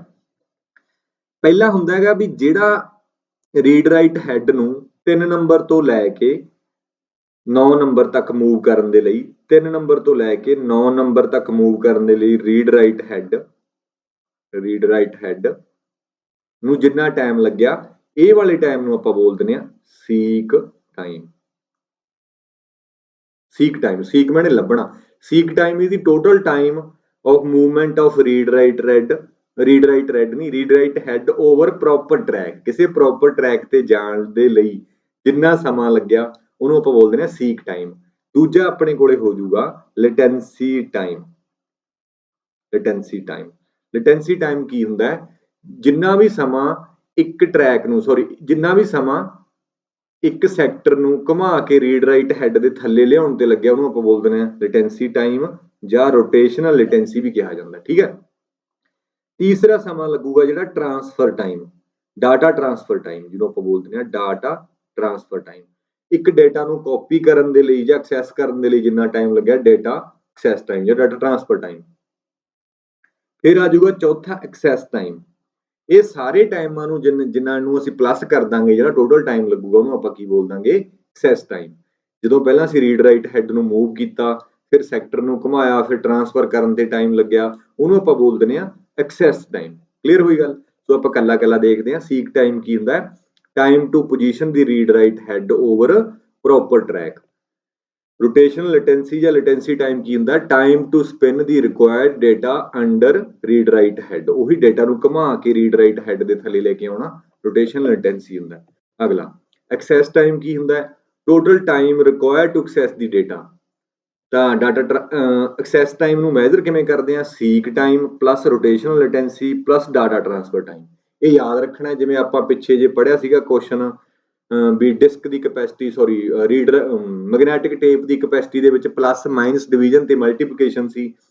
ਇਹ ਸਵਾਲ ਦੇ ਵਿੱਚ ਵੀ ਐਡੀਸ਼ਨ ਦੀ ਥਾਂ ਤੇ ਮਲਟੀਪਲੀਕੇਸ਼ਨ ਡਿਵੀਜ਼ਨ ਮਾਈਨਸ ਆ ਸਕਦਾ ਸੋ ਐਕਸੈਸ ਟਾਈਮ ਕੀ ਹੋਊਗਾ ਸਾਰਿਆਂ ਦਾ ਟੋਟਲ ਟਾਈਮ। ਹੁਣ ਆਪਾਂ ਸਵਾਲ ਦੇਖਦੇ ਹਾਂ ਕਹਿੰਦਾ latency time is also known as ਬੜਾ ਸੌਖਾ ਹੈ ਰੋਟੇਸ਼ਨਲ ਗੇਨ ਟਾਈਮ ਤਾਂ ਨਹੀਂ ਹੈਗਾ ਰੋਟੇਸ਼ਨਲ ਡਿਲੇ ਟਾਈਮ।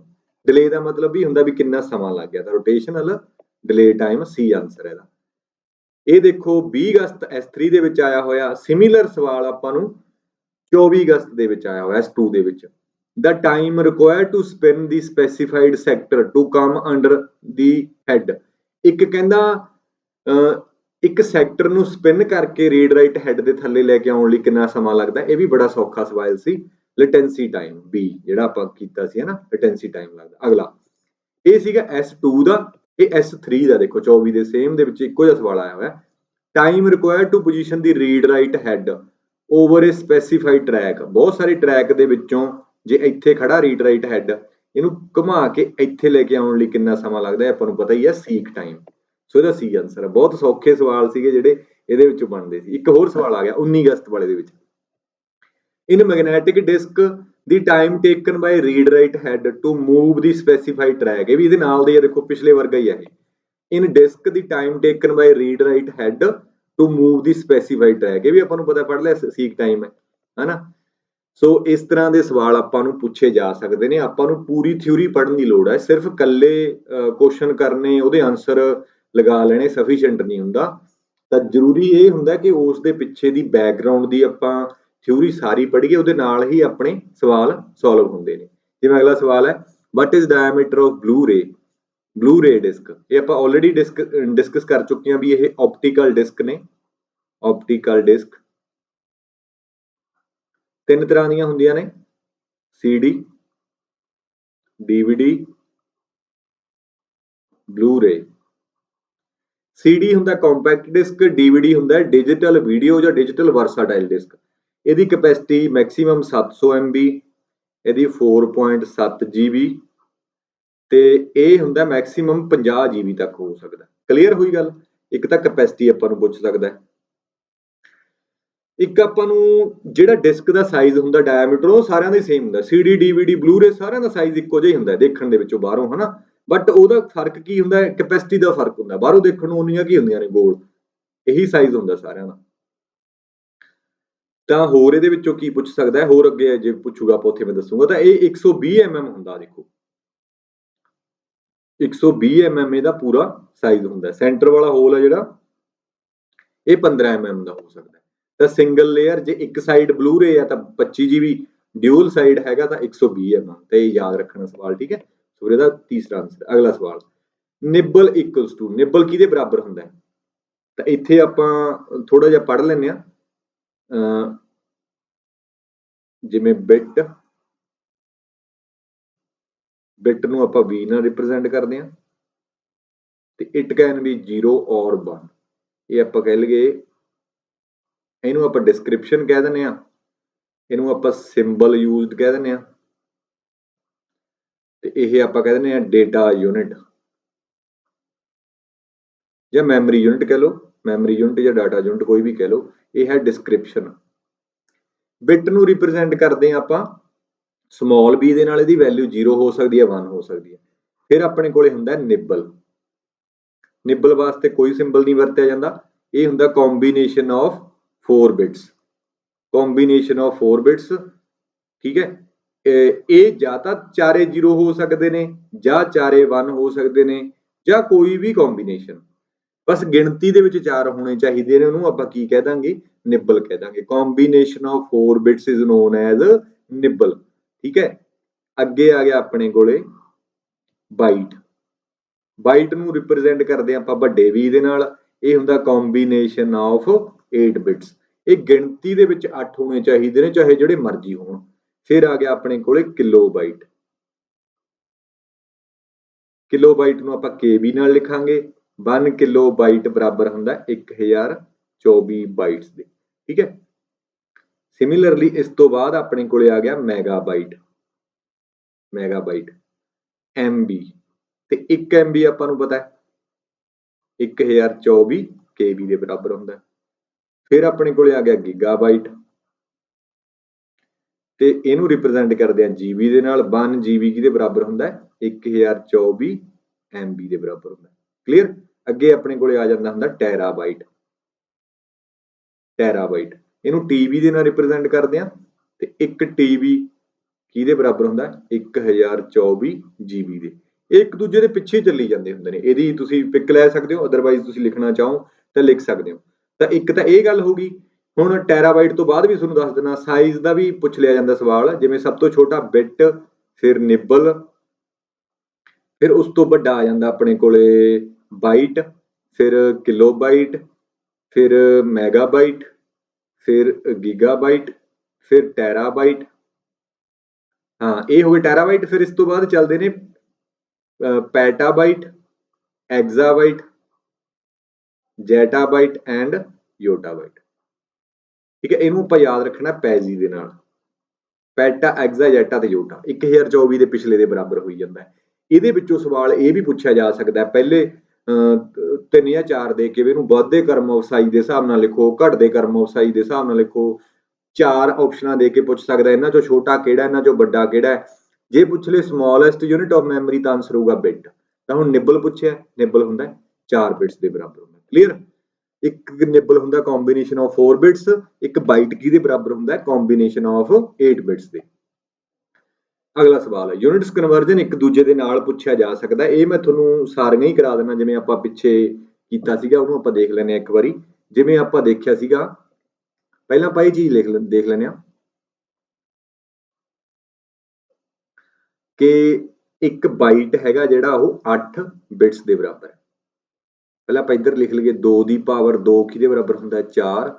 2 ਦੀ ਪਾਵਰ 3 ਬਰਾਬਰ 8 ਦੇ, 2 ਦੀ ਪਾਵਰ 4 ਬਰਾਬਰ 16 ਦੇ, 2 ਦੀ ਪਾਵਰ 5 32 ਦੇ, 2 ਦੀ ਪਾਵਰ 8 256 ਦੇ, 64 ਨਹੀਂ ਆਊਗਾ, 2 ਦੀ ਪਾਵਰ 9 512 ਦੇ, ਤੇ 2 ਦੀ ਪਾਵਰ 10 ਬਰਾਬਰ ਹੁੰਦਾ 1024। ਕਲੀਅਰ ਹੋਈ ਗੱਲ। ਤਾਂ ਹੁਣ ਆਪਾਂ ਦੇਖਦੇ ਆ ਵੀ 1 KB ਇਹਨੂੰ ਲਿਖ ਸਕਦੇ ਆ 1024 ਬਾਈਟਸ, ਇਹ ਲਿਖ ਸਕਦੇ ਆ ਨਾ ਆਪਾਂ। ਅੱਗੇ ਆਪਾਂ ਬਾਈਟ ਨੂੰ ਵੀ ਲਿਖ ਸਕਦੇ ਆ, ਇਹਨੂੰ ਆਪਾਂ ਅੱਗੇ ਖੋਲ ਕੇ ਲਿਖਣਾ ਹੋਵੇ 1024 ਐਵੇਂ ਹੀ ਰਹਿ ਗਿਆ। 1 ਬਾਈਟ ਦਾ ਮੁੱਲ ਕਿੰਨਾ ਹੁੰਦਾ? 1 B, ਵੱਡੇ B ਨੂੰ ਹਟਾ ਕੇ ਛੋਟਾ b ਲਿਖਣਾ ਹੋਵੇ ਤਾਂ ਕਿੰਨਾ ਆ ਜਾਊਗਾ? 8 ਬਿਟਸ। ਕਲੀਅਰ। 1024 ਨੂੰ ਕੀ ਲਿਖ ਸਕਦੇ ਆ? 2 ਦੀ ਪਾਵਰ 10। ਤਾਂ ਇਹਨੂੰ ਆਪਾਂ ਇਹ ਵੀ ਲਿਖ ਸਕਦੇ ਆ 2 ਦੀ ਪਾਵਰ 10, ਇੱਥੇ ਵੱਡਾ b ਆ ਜਾਊਗਾ। 1024 ਦਾ 2 ਦੀ ਪਾਵਰ 10 ਗੁਣਾ 8 ਕਿਹਦੇ ਬਰਾਬਰ ਹੁੰਦਾ? 2 ਦੀ ਪਾਵਰ 3 ਦੇ। 2 ਦੀ ਪਾਵਰ 3 ਛੋਟੇ b ਦਾ ਛੋਟਾ b ਆ ਜਾਊ। ਜਦੋਂ ਵਿਚਾਲੇ ਗੁਣਾਂ ਦੀ ਨਿਸ਼ਾਨੀ ਹੋਵੇ, ਪਾਵਰਾਂ ਸੇਮ ਹੋਣ, ਘਾਤਾਂ ਕੀ ਹੋ ਜਾਂਦੀਆਂ ਨੇ, ਜੁੜ ਜਾਂਦੀਆਂ ਨੇ। ਸੌਰੀ ਗਲਤ ਬੋਲ ਗਿਆ ਮੈਂ, ਪਾਵਰਾਂ ਸੇਮ ਨਾ ਹੋਣ, ਜਦੋਂ ਵਿਚਕਾਰ ਗੁਣਾਂ ਦੀ ਨਿਸ਼ਾਨੀ ਹੋਵੇ, ਬੇਸ ਬਰਾਬਰ ਹੋਣ, ਤਾਂ ਪਾਵਰਸ ਕੀ ਹੋ ਜਾਂਦੀਆਂ ਨੇ, ਐਡ ਹੋ ਜਾਂਦੀਆਂ ਨੇ। ਜਿਵੇਂ ਆਪਾਂ ਛੋਟੇ ਹੁੰਦੇ ਨਹੀਂ ਪੜ੍ਹਦੇ ਸੀ ਵੀ ਜਦੋਂ ਆਧਾਰ ਬਰਾਬਰ ਹੋਣ, ਵਿਚਾਲੇ ਗੁਣਾਂ ਦੀ ਨਿਸ਼ਾਨੀ ਹੋਵੇ ਤਾਂ ਘਾਤਾਂ ਜੁੜ ਜਾਂਦੀਆਂ, ਇਹਨਾਂ ਨੂੰ ਬੇਸ ਨੂੰ ਘਾਤਾਂ ਬੋਲਦੇ ਆ ਪੰਜਾਬੀ 'ਚ, ਠੀਕ ਹੈ। ਤਾਂ ਇਹ ਹੋ ਜਾਊਗਾ 2 ਦੀ ਪਾਵਰ 13 ਬਿਟਸ। ਕਲੀਅਰ ਹੋਈ ਗੱਲ। ਸੋ ਇਸ ਤਰੀਕੇ ਦੇ ਨਾਲ ਆਪਾਂ ਸਵਾਲ ਨੂੰ ਸੋਲਵ ਕਰ ਸਕਦੇ ਹਾਂ। ਇਹਦੇ ਨਾਲ ਮੈਂ ਇੱਕ ਐਗਜ਼ਾਮਪਲ ਤੁਹਾਨੂੰ ਹੋਰ ਕਰਾ ਦੇਣਾ। ਜੇ ਆਪਾਂ ਨੂੰ ਪਾ ਦੇ 16 KB, ਇਹਨੂੰ ਆਪਾਂ ਕੀ ਲਿਖਾਂਗੇ, 16 ਗੁਣਾ 1 KB ਦਾ ਮੁੱਲ ਕਿੰਨਾ ਹੁੰਦਾ ਹੈ, 1024 ਬਾਈਟਸ। ਪਹਿਲਾ ਆਨਸਰ ਹੋ ਗਿਆ। ਦੂਜੇ ਆਨਸਰ ਦੇ ਵਿੱਚ 16 ਗੁਣਾ 1024 ਐਂ ਰੱਖ ਲਿਆ, ਵੱਡੇ b ਨੂੰ ਹਟਾ ਕੇ ਕਿੰਨਾ ਆ ਗਿਆ, ਛੋਟਾ b ਆ ਗਿਆ। ਤਾਂ ਹੁਣ ਅੱਗੇ ਇਹਨੂੰ 2 ਦੀ ਪਾਵਰ ਦੇ ਵਿੱਚ ਲਿਖਣਾ ਹੈ, ਤਾਂ ਇਹਨੂੰ ਆਪਾਂ ਨੂੰ ਹੌਲੀ ਹੌਲੀ ਸਮਝ ਆ ਜਾਊਗਾ। ਆ ਹੁੰਦਾ 2 ਦੀ ਪਾਵਰ 4, ਵਿਚਕਾਰ ਗੁਣਾ ਨਿਸ਼ਾਨੀਆਂ ਹੁੰਦਾ 2 ਦੀ ਪਾਵਰ 10, ਤਾਂ ਇਹ ਬਣ ਗਿਆ 2 ਦੀ ਪਾਵਰ 10 ਬਾਈਟਸ। ਤਾਂ 2 ਦੀ ਪਾਵਰ 4, 2 ਦੀ ਪਾਵਰ 10 ਤੇ 2 ਦੀ ਪਾਵਰ 3, 10 ਤੇ 4 14 ਤੇ 3 17, 2 ਦੀ ਪਾਵਰ 17 ਸਮਾਲ b। ਖਿਆਲ ਰੱਖਣਾ ਇੱਥੇ ਵੱਡਾ ਵੀ ਨਹੀਂ ਪਾ ਦੇਣਾ, ਫਿਰ ਗਲਤ ਹੋ ਜਾਊਗਾ। ਇਸ ਤਰੀਕੇ ਦੇ ਨਾਲ ਆਪਾਂ ਸਾਰੇ ਸਵਾਲ ਹੱਲ ਕਰ ਸਕਦੇ ਹਾਂ। ਇਹ ਸੀਗਾ KB ਵਾਲਾ। ਹੁਣ ਆਪਾਂ ਨਾਲ ਲੱਗਦੇ ਇੱਕ ਮੈਂ ਤੁਹਾਨੂੰ MB ਦਾ ਕਰਾ ਦਿੰਦਾ, ਫਿਰ ਤੁਹਾਨੂੰ ਤਾਂ ਕਰਕੇ ਸਾਰੇ ਸਮਝ ਆ ਜਾਣਗੇ ਸਵਾਲ। ਜੇ ਆਪਾਂ ਨੂੰ ਕਹਦੇ 1 MB, ਤਾਂ ਆਪਾਂ ਲਿਖਦੇ ਹੁੰਦੇ, ਆਪਾਂ ਨੂੰ ਪਤਾ 1024 KB। ਤਾਂ ਇੱਥੋਂ ਡਾਇਰੈਕਟ ਲਿਖ ਦਿੰਦੇ ਆਪਾਂ ਨਾਲ ਹੀ 2 ਦੀ ਪਾਵਰ 10 KB, ਕਿਉਂਕਿ ਪਾਵਰ ਦੇ ਵਿੱਚ ਵੀ ਕਈ ਵਾਰੀ ਪੁੱਛ ਲੈਂਦਾ, ਮੈਂ ਤਾਂ ਕਰਾ ਰਿਹਾ ਨਾਲ ਨਾਲ ਪਾਵਰ ਦਾ ਵੀ। ਪਾਵਰ ਦੇ ਵਿੱਚ ਵੀ ਪੁੱਛ ਲਏ, ਸਾਨੂੰ ਕੋਈ ਦਿੱਕਤ ਨਹੀਂ ਆਊਗੀ ਸਵਾਲ ਨੂੰ ਸੋਲਵ ਕਰਨ ਦੇ ਲਈ, ਕਿਉਂਕਿ 1024 ਕਿਹਦੇ ਬਰਾਬਰ ਹੁੰਦਾ, 2 ਦੀ ਪਾਵਰ 10 ਦੇ। KB ਨੂੰ ਆਪਾਂ KB ਹੀ ਰੱਖਿਆ। ਅਗਲੇ ਸਵਾਲ ਦੇ ਵਿੱਚ ਪਹਿਲੇ 1024 ਨੂੰ ਆਪਾਂ ਉਵੇਂ ਹੀ ਰੱਖ ਲਿਆ। 1 KB ਦਾ ਮੁੱਲ ਹੁੰਦਾ 1024 ਬਾਈਟਸ। ਤਾਂ ਫਿਰ ਕਿੰਨਾ ਬਣ ਗਿਆ, 2 ਦੀ ਪਾਵਰ 10 ਆ ਹੈ, 2 ਦੀ ਪਾਵਰ 10 ਆ ਹੈ, ਜੋੜ ਕੇ ਕਿੰਨਾ ਬਣ ਗਿਆ, 2 ਦੀ ਪਾਵਰ 20, ਵੱਡਾ ਵੀ ਲੱਗੂਗਾ ਹਜੇ। ਫਿਰ ਇੱਕ ਵਾਰੀ 1024 ਗੁਣਾ 1024 ਗੁਣਾ 8 ਸਮਾਲ b, ਤਾਂ ਇਹ ਕਿੰਨਾ ਬਣ ਗਿਆ, 2 ਦੀ ਪਾਵਰ 10, 2 ਦੀ ਪਾਵਰ 10 ਤੇ 2 ਦੀ ਪਾਵਰ 3, 10 ਤੇ 10 20 ਤੇ 3 23। ਤਾਂ ਇਹ ਇਹਦੇ ਮਲਟੀਪਲ ਆਨਸਰ ਹੈ। ਪਹਿਲਾ ਵੀ ਆਨਸਰ ਹੈ, ਦੂਜਾ ਵੀ, ਤੀਜਾ, ਚੌਥਾ, ਪੰਜਵਾਂ ਤੇ ਛੇਵਾਂ, 6 ਆਨਸਰ ਨੇ। ਆਪਸ਼ਨਾਂ ਦੇ ਵਿੱਚ ਆਪਾਂ ਨੂੰ ਇੱਕ ਤੋਂ ਜ਼ਿਆਦਾ ਵੀ ਪਾ ਸਕਦਾ, ਜਿਵੇਂ 2 ਸਟੇਟਮੈਂਟਾਂ ਦੇਤੀਆਂ, ਉੱਥੇ ਪੁੱਛ ਲਏ ਓਨਲੀ 1 1 ਐਂਡ 2 2 ਐਂਡ 3 ਕਰਕੇ, ਹਨਾ। ਸੋ ਕਿਵੇਂ ਵੀ ਆਪਾਂ ਨੂੰ ਪੁੱਛਿਆ ਜਾ ਸਕਦਾ। ਇਹ ਸੀਗਾ ਆਪਣੇ ਕੋਲੇ ਜਿਵੇਂ ਆਪਾਂ ਕਹਿ ਸਕਦੇ ਆ MB ਵਾਲਾ। ਸਕਰੀਨਸ਼ਾਟ ਲੈ ਲਓ। ਇਸ ਤੋਂ ਬਾਅਦ ਮੈਂ ਤੁਹਾਨੂੰ ਇੱਕ GB ਵਾਲਾ ਵੀ ਕਰਾ ਦੇਣਾ ਇਸ ਤੋਂ ਬਾਅਦ। ਹੁਣ ਆਪਾਂ ਦੇਖਦੇ ਹਾਂ GB। 1 GB ਬਰਾਬਰ ਹੁੰਦਾ 1024 MB ਦੇ। ਇਹਨੂੰ ਆਪਾਂ ਡਾਇਰੈਕਟ ਲਿਖਾਂਗੇ 2 ਦੀ ਪਾਵਰ 10 MB ਤੇ 1024 ਐਵੇਂ ਹੀ ਰਹਿ ਗਿਆ। 1 MB ਨੂੰ ਖੋਲ ਕੇ ਲਿਖ ਦਿੰਦੇ ਆਪਾਂ 1024 KB। ਇਹ ਬਣ ਗਿਆ 2 ਦੀ ਪਾਵਰ 20 MB ਦੇ। 10 ਤੇ 10 20 ਹੁੰਦੇ ਹਨ। ਅੱਗੇ 1024 ਗੁਣਾ 1024, ਪਹਿਲੇ ਦੋ ਐਂ ਲਿਖ ਲਏ। 1 KB ਦਾ ਮੁੱਲ 1024 ਬਾਈਟਸ, ਤਾਂ ਗੁਣਾ ਪਾਉਣ ਦੀ ਲੋੜ ਹੀ ਨਹੀਂ ਵੈਸੇ ਤਾਂ ਇਹ ਹੋ ਗਿਆ 2 ਦੀ ਪਾਵਰ 30 MB। MB ਨਹੀਂ ਬਾਈਟਸ, ਸੌਰੀ ਬਾਈਟ, ਕਿਉਂਕਿ M ਤਾਂ ਹਟਾਤਾ ਨਾ ਆਪਾਂ। ਤੀਸਰੇ ਦੇ ਵਿੱਚ ਐਵੇਂ ਹੀ ਲਿਖਾਂਗੇ, ਚੌਥੇ ਦੇ ਵਿੱਚ ਸੌਰੀ 1024 ਗੁਣਾ 1024, ਵੱਡੇ b ਨੂੰ ਹਟਾ ਕੇ 8 ਛੋਟਾ b, ਤਾਂ ਇਹ ਬਣ ਜੂਗਾ 2 ਦੀ ਪਾਵਰ, ਆ ਤਾਂ 30 ਬਣਦਾ ਇੱਥੋਂ ਤੱਕ, ਤੇ ਆ ਬਣ ਜੂ 2 ਦੀ ਪਾਵਰ 3, 2 ਦੀ ਪਾਵਰ 33 ਬਾਈਟਸ, ਸੌਰੀ ਬਿਟਸ, ਠੀਕ ਹੈ। ਤਾਂ ਜਦੋਂ ਹੀ ਵੱਡੇ b ਤੋਂ ਛੋਟੇ b ਤੇ ਜਾਣਾ ਹੋਵੇ, ਡਾਇਰੈਕਟ ਆਪਾਂ 3 ਉਹਦੇ ਚ ਜੋੜ ਦਾਂਗੇ। ਤਾਂ ਇਹ ਹੁਣ ਆਪਾਂ ਨੂੰ ਸਿੱਧਾ ਯਾਦ ਹੋ ਜਾਊਗਾ, ਲਿਖ ਵੀ ਸਕਦੇ ਹਾਂ ਹੁਣ, ਹਨਾ।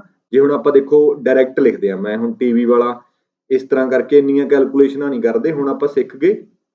ਹੁਣ ਆਪਾਂ ਸਿੱਧਾ ਆਨਸਰ ਲਿਖਦੇ ਹਾਂ, ਜਿਵੇਂ 1 TB ਆ, ਤਾਂ ਇਹਨੂੰ ਕਿਹਦੇ ਬਰਾਬਰ ਹੁੰਦਾ, 1024 GB ਦੇ ਬਰਾਬਰ ਹੁੰਦਾ। ਤਾਂ ਇੱਥੋਂ ਆ ਗਿਆ 2 ਦੀ ਪਾਵਰ 10 GB ਦੇ, 2 ਦੀ ਪਾਵਰ 20 MB ਦੇ। ਦੇਖੋ ਆਪਣੇ ਆਪ ਹੀ ਬਣ ਰਿਹਾ ਹੋਣਾ ਤੁਹਾਡਾ ਵੀ, ਹਨਾ।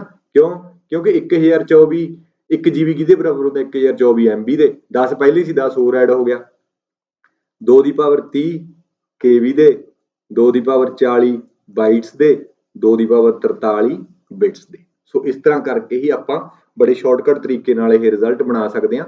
ਤਾਂ ਇੱਕ ਸ਼ਾਰਟਕਟ ਹੋਰ ਯਾਦ ਰੱਖਿਓ, 1 KB ਹੁੰਦਾ 2 ਦੀ ਪਾਵਰ 10 ਬਾਈਟਸ ਦੇ, ਜਾਂ ਇਹਨੂੰ ਪਹਿਲਾਂ ਐਂ ਲਿਖ ਲੈਂਦੇ ਹਾਂ, 1 KB ਬਰਾਬਰ ਹੁੰਦਾ 1024 ਬਾਈਟਸ ਦੇ, 1 MB ਬਰਾਬਰ ਹੁੰਦਾ 1024 KB ਦੇ, 1 GB ਜਿਹੜਾ ਬਰਾਬਰ ਹੁੰਦਾ 1024 MB ਦੇ, ਤੇ 1 TB ਜਿਹੜਾ ਬਰਾਬਰ ਹੁੰਦਾ 1024 GB ਦੇ।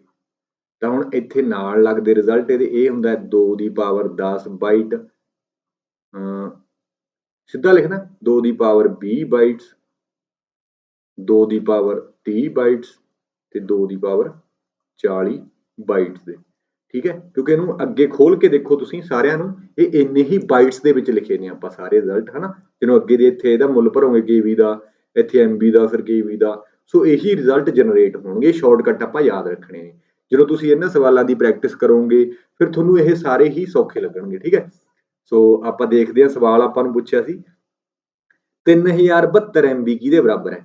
ਤਾਂ ਜੇ ਆਪਾਂ 3072 MB ਨੂੰ ਖੋਲਣਾ ਹੋਵੇ, ਅੱਗੇ ਦੇਖਣਾ ਹੋਵੇ, ਤਾਂ ਆਪਾਂ ਕੀ ਇਹਨੂੰ ਐ ਨਾ ਲਿਖ ਦਈਏ 3 ਗੁਣਾ 1024, ਕਿਉਂਕਿ 24 ਤੀਆ 72 ਹੁੰਦਾ MB, ਹੈਨਾ। ਤਾਂ 3 ਨੂੰ ਆਪਾਂ ਹੀ ਰੱਖ ਲਈਏ, MB ਸੀਗਾ, MB ਨੂੰ ਖੋਲ ਲਈਏ ਆਪਾਂ 1024, ਜਾਂ ਆਪਾਂ ਇਹ ਦੇਖ ਲਈਏ ਵੀ 1 GB ਹੁੰਦਾ ਜਿਹੜਾ ਉਹ ਕਿਹਦੇ ਬਰਾਬਰ ਹੁੰਦਾ 1024 MB ਦੇ। ਤਾਂ ਹੁਣ MB ਆ ਪਿਆ 1000 ਆ ਪਿਆ, ਤਾਂ ਇਹ ਕਿਹਦੇ ਬਰਾਬਰ ਹੋ ਗਿਆ 1 GB ਦੇ ਬਰਾਬਰ ਨਹੀਂ ਹੋ ਗਿਆ। ਉਲਟਾ ਪੁੱਛ ਰਿਹਾ ਆਪਾਂ ਨੂੰ 1024, ਆਪਾਂ ਨੂੰ 1 GB ਦਾ ਪਤਾ ਕਿਹਦੇ ਬਰਾਬਰ ਹੁੰਦਾ 1024 MB ਦੇ, ਤੇ ਜੇ ਆਪਾਂ ਪੁੱਛ ਲਈਏ ਵੀ 1024 MB ਕਿਹਦੇ ਬਰਾਬਰ ਹੁੰਦਾ 1 GB ਦੇ ਬਰਾਬਰ ਹੁੰਦਾ, ਤਾਂ ਕਿਉਂ ਨਾ ਆਪਾਂ ਇੱਥੇ 1 GB ਪੁੱਟ ਕਰ ਦਈਏ। 3 ਨੂੰ 1 ਨਾਲ ਗੁਣਾ ਕੀਤਾ 3 GB, ਸੋ ਇਹਦਾ ਫਿਰ A ਆਨਸਰ ਹੈ। B ਨਹੀਂ ਹੋਊਗਾ, C ਨਹੀਂ ਹੋਊਗਾ, D ਨਹੀਂ ਹੋਊਗਾ। ਕਲੀਅਰ ਹੋਈ ਗੱਲ। ਸੋ ਇਸ ਤਰੀਕੇ ਨਾਲ ਬੜੇ ਸੌਖੇ ਸਵਾਲ ਪੁੱਛੇ ਜਾ ਸਕਦੇ ਨੇ। ਇਹ ਹੈੱਡ ਕਾਂਸਟੇਬਲ ਦਾ ਸਵਾਲ ਹੈ, 1 TB ਕਿਹਦੇ ਬਰਾਬਰ ਹੁੰਦਾ 1 TB ਆਪਾਂ ਹੁਣੀ ਕਰਕੇ ਆਏ ਆ 1024 GB ਦੇ ਬਰਾਬਰ ਹੁੰਦਾ। ਸੋ ਇਹਦਾ ਇਹ ਆਨਸਰ ਹੈ। ਇਸ ਤਰੀਕੇ ਦੇ ਨਾਲ ਪਾਵਰਾਂ ਦੇ ਵਿੱਚ ਵੀ ਪੁੱਛ ਸਕਦਾ, ਬਟ ਉਹਨੇ ਪੁੱਛਿਆ ਨਹੀਂ ਹੋਇਆ, ਪਰ ਆਪਾਂ ਤੁਹਾਨੂੰ ਸਾਰੇ ਕਰਾਤੇ। ਅਗਲਾ ਸਵਾਲ ਹੈ ਜੀ, which of the following storage devices contain physical moving part in it। ਕਿਹੜੇ ਡਿਵਾਈਸ ਦੇ ਵਿੱਚ ਹੇਠ ਲਿਖਿਆਂ ਦੇ ਵਿੱਚੋਂ ਕਹਿੰਦਾ ਫਿਜ਼ੀਕਲ ਮੂਵਿੰਗ ਪਾਰਟ ਹੁੰਦੇ ਨੇ। ਪੈਨ ਡਰਾਈਵ ਦੇ ਵਿੱਚ, ਕੰਪੈਕਟ ਡਿਸਕ ਦੇ ਵਿੱਚ, ਹਾਰਡ ਡਿਸਕ ਦੇ ਵਿੱਚ, SSD ਦੇ ਵਿੱਚ। ਇਹ SSD ਹੈ, ਸੋਲਿਡ ਸਟੇਟ ਡਰਾਈਵ, ਇਹਦੀ ਐਬਰੀਵੇਸ਼ਨ ਪੁੱਛ ਸਕਦਾ। ਤਾਂ ਆਪਾਂ ਦੇਖਦੇ ਹਾਂ ਵੀ ਪੈਨ ਡਰਾਈਵ ਦੇ ਵਿੱਚ, CD ਦੇ ਵਿੱਚ, ਇਹਨਾਂ ਦੇ ਵਿੱਚ ਕੋਈ ਵੀ ਮੂਵਿੰਗ ਪਾਰਟ ਨਹੀਂ ਹੁੰਦਾ। ਇਹ ਆਪਣੇ ਕੋਲੇ SSD ਹੈ, SSD ਦੇ ਵਿੱਚ ਵੀ ਕੋਈ ਮੂਵਿੰਗ ਪਾਰਟ ਨਹੀਂ ਹੁੰਦਾ। ਜਿਹੜੀ ਡਿਸਕ ਹੈ ਆਪਣੇ ਕੋਲੇ ਹਾਰਡ ਡਿਸਕ ਹੁੰਦੀ ਹੈ, ਹਨਾ। ਹਾਰਡ ਡਿਸਕ ਦੇ ਵਿੱਚ ਆ ਮੂਵਿੰਗ ਪਾਰਟ ਹੁੰਦਾ, ਡਿਸਕ ਘੁੰਮਦੀ ਹੁੰਦੀ ਹੈ। ਆਪਾਂ ਇਹਦਾ ਸਾਈਜ਼ ਵੀ ਦੇਖ ਕੇ ਆਏ ਆ, ਕੈਪੈਸਿਟੀ, ਤਾਂ ਉੱਥੇ ਆਪਾਂ ਨੂੰ ਪਤਾ ਹੈ ਵੀ ਇਹ ਰੀਡ ਰਾਈਟ ਹੈਡ ਇੱਧਰ ਨੂੰ ਮੂਵ ਕਰਦਾ ਹੁੰਦਾ। ਤਾਂ ਮੂਵਿੰਗ ਪਾਰਟ ਜਿਹੜਾ ਹੁੰਦਾ ਹੈ ਉਹ ਹਾਰਡ ਡਿਸਕ ਦੇ ਵਿੱਚ ਹੁੰਦਾ। ਤੀਸਰਾ ਆਨਸਰ ਹੈ ਇਹਦਾ। ਠੀਕ ਹੈ, ਅਗਲਾ ਸਵਾਲ ਇਹ ਵੀ ਬਹੁਤ ਜ਼ਿਆਦਾ ਇੰਪੋਰਟੈਂਟ ਹੈ, ਅੱਜ ਕੱਲ ਇਹ ਪੁੱਛਿਆ ਜਾ ਸਕਦਾ ਹੈ। ਕਹਿੰਦਾ ਇਹ new laptop has been produced that weightless, ਜਿਹੜਾ ਵੇਟਲੈਸ ਹੈ, is smaller and use less power, ਜਿਹੜਾ ਪਾਵਰ ਘੱਟ ਲੈਂਦਾ ਹੈ laptop model, which of the following technology has been used to accomplish this। ਕਹਿੰਦਾ ਇੱਕ ਲੈਪਟਾਪ ਬਣਾਉਣਾ ਹੈਗਾ ਜਿਹਦੀ weight ਘੱਟ ਹੋਵੇ, ਇੱਥੇ T ਆਉਣਾ ਸ਼ਾਇਦ, weightless, ਸਾਈਜ਼ ਹੋਵੇ, ਪਾਵਰ ਘੱਟ ਲੈਂਦਾ ਹੋਵੇ, ਨਾਲ ਇੱਕ ਚੀਜ਼ ਹੋਰ ਵੀ ਐਡ ਕਰ ਸਕਦਾ, ਉਹ ਕਰੀ ਨਹੀਂ ਉਹਨੇ, ਹਾਈ ਸਪੀਡ ਹੋਵੇ, ਸਪੀਡ ਜ਼ਿਆਦਾ ਫਾਸਟ ਹੋਵੇ। ਹੇਠ ਲਿਖਿਆਂ ਚੋਂ ਕਿਹੜੀ ਟੈਕਨੋਲੋਜੀ ਵਰਤਾਂਗੇ। ਕੀ ਕਹਿੰਦਾ USB ਵਰਤਾਂਗੇ, ਇਹ ਵੀ ਨਹੀਂ। Fast random access memory, Blu-ray, solid state drive. ਤਾਂ ਆਪਾਂ ਨੂੰ ਪਤਾ ਹੈ ਵੀ ਜਿਹੜੀ ਹਾਰਡ ਡਿਸਕ ਹੈ ਇਹ 3.5 ਇੰਚ ਸਾਈਜ਼ ਹੁੰਦਾ ਹੈ, ਤੇ ਜਿਹੜਾ SSD ਹੈ ਇਹਦਾ 2.5 ਇੰਚ ਸਾਈਜ਼ ਹੁੰਦਾ ਹੈ। ਇਸ ਹਾਰਡ ਡਿਸਕ ਦੇ ਵਿੱਚ ਮੂਵਿੰਗ ਪਾਰਟ ਹੁੰਦੇ ਨੇ, ਤਾਂ ਇਹਦੀ ਸਪੀਡ ਘਟ ਜਾਂਦੀ ਹੈ ਮੂਵਿੰਗ ਪਾਰਟ ਕਰਕੇ। ਜਿਹੜੀ SSD ਹੈ ਉਹਦੀ ਸਪੀਡ ਬਹੁਤ ਜ਼ਿਆਦਾ। ਅੱਜ ਕੱਲ ਦੇ ਜਿੰਨੇ ਵੀ ਲੈਪਟਾਪ ਆ ਰਹੇ ਨੇ ਸਾਰਿਆਂ ਦੇ ਵਿੱਚ SSD ਹੈ। ਜਿਹੜੇ ਲੈਪਟਾਪ ਦੇ ਵਿੱਚ ਤੁਹਾਡੇ ਕੋਲ ਜੇਕਰ ਲੈਪਟਾਪ ਹੈ SSD ਨਹੀਂ ਹੈਗੀ ਤਾਂ ਉਹਦੀ ਸਪੀਡ ਘੱਟ ਆ, ਤਾਂ ਜੇ SSD ਪਵਾ ਲਓਗੇ ਤੁਸੀਂ ਸਪੀਡ ਵੱਧ ਜੂਗੀ। ਤਾਂ ਇੱਕ SSD ਹੀ ਐਵੇਂ ਦੀ ਟੈਕਨੋਲੋਜੀ ਹੈ ਜਿਹਦਾ ਸਾਈਜ਼ ਘੱਟ ਹੋਣ ਕਰਕੇ, ਛੋਟਾ ਹੋਣ ਕਰਕੇ ਵੇਟਲੈਸ ਹੈ, ਸਪੀਡ ਬਹੁਤ ਜ਼ਿਆਦਾ ਫਾਸਟ ਹੋ ਜਾਂਦੀ ਹੈ ਜੀ। ਠੀਕ ਹੈ, ਸੋ ਫਿਰ ਇਹਦਾ ਆਨਸਰ ਹੋ ਜਾਊਗਾ D, ਸੋਲਿਡ ਸਟੇਟ ਡਰਾਈਵ। ਅਗਲਾ, system boot program is stored in. ਇਹ ਸਵਾਲ ਆਪਾਂ ਆਲਰੇਡੀ ਕਰ ਚੁੱਕੇ ਹਾਂ ਵੀ ਕੰਪਿਊਟਰ ਨੂੰ ਸਟਾਰਟ ਕਰਨ ਵਾਲੀਆਂ ਇੰਸਟਰਕਸ਼ਨਾਂ ਕਿੱਥੇ ਸਟੋਰ ਹੁੰਦੀਆਂ ਨੇ, ਰੋਮ ਦੇ ਵਿੱਚ ਹੁੰਦੀਆਂ ਨੇ। ਇਹ ਮੈਂ ਦੋਨੇ ਚੀਜ਼ਾਂ ਕਰਾ ਚੁੱਕਿਆ ਤੁਹਾਨੂੰ, D ਦੇ ਵਿੱਚ, ਰੋਮ। ਅਗਲਾ ਸਵਾਲ ਹੈ, in computer related activity what is the full form of ਵੋਮ। ਦੇਖੋ ਬਹੁਤ ਜ਼ਿਆਦਾ ਇੰਪੋਰਟੈਂਟ ਸਵਾਲ ਹੈ। ਵੋਮ ਕੀ ਹੁੰਦਾ ਹੈ? ਵੋਮ ਦੋ ਤਰ੍ਹਾਂ ਦੀਆਂ, ਦੋ ਚੀਜ਼ਾਂ ਨੂੰ ਵੋਮ ਕਿਹਾ ਜਾਂਦਾ। ਇੱਕ ਤਾਂ ਸਿਕਿਉਰਿਟੀ ਦੇ ਵਿੱਚ, ਇੱਕ ਆਪਾਂ ਕਹਾਂਗੇ CD DVD ਦੇ ਵਿੱਚ ਹੁੰਦਾ, ਇੱਕ ਹੁੰਦਾ ਆਪਣੇ ਕੋਲੇ ਸਿਕਿਉਰਿਟੀ ਦੇ ਵਿੱਚ ਵੋਮ।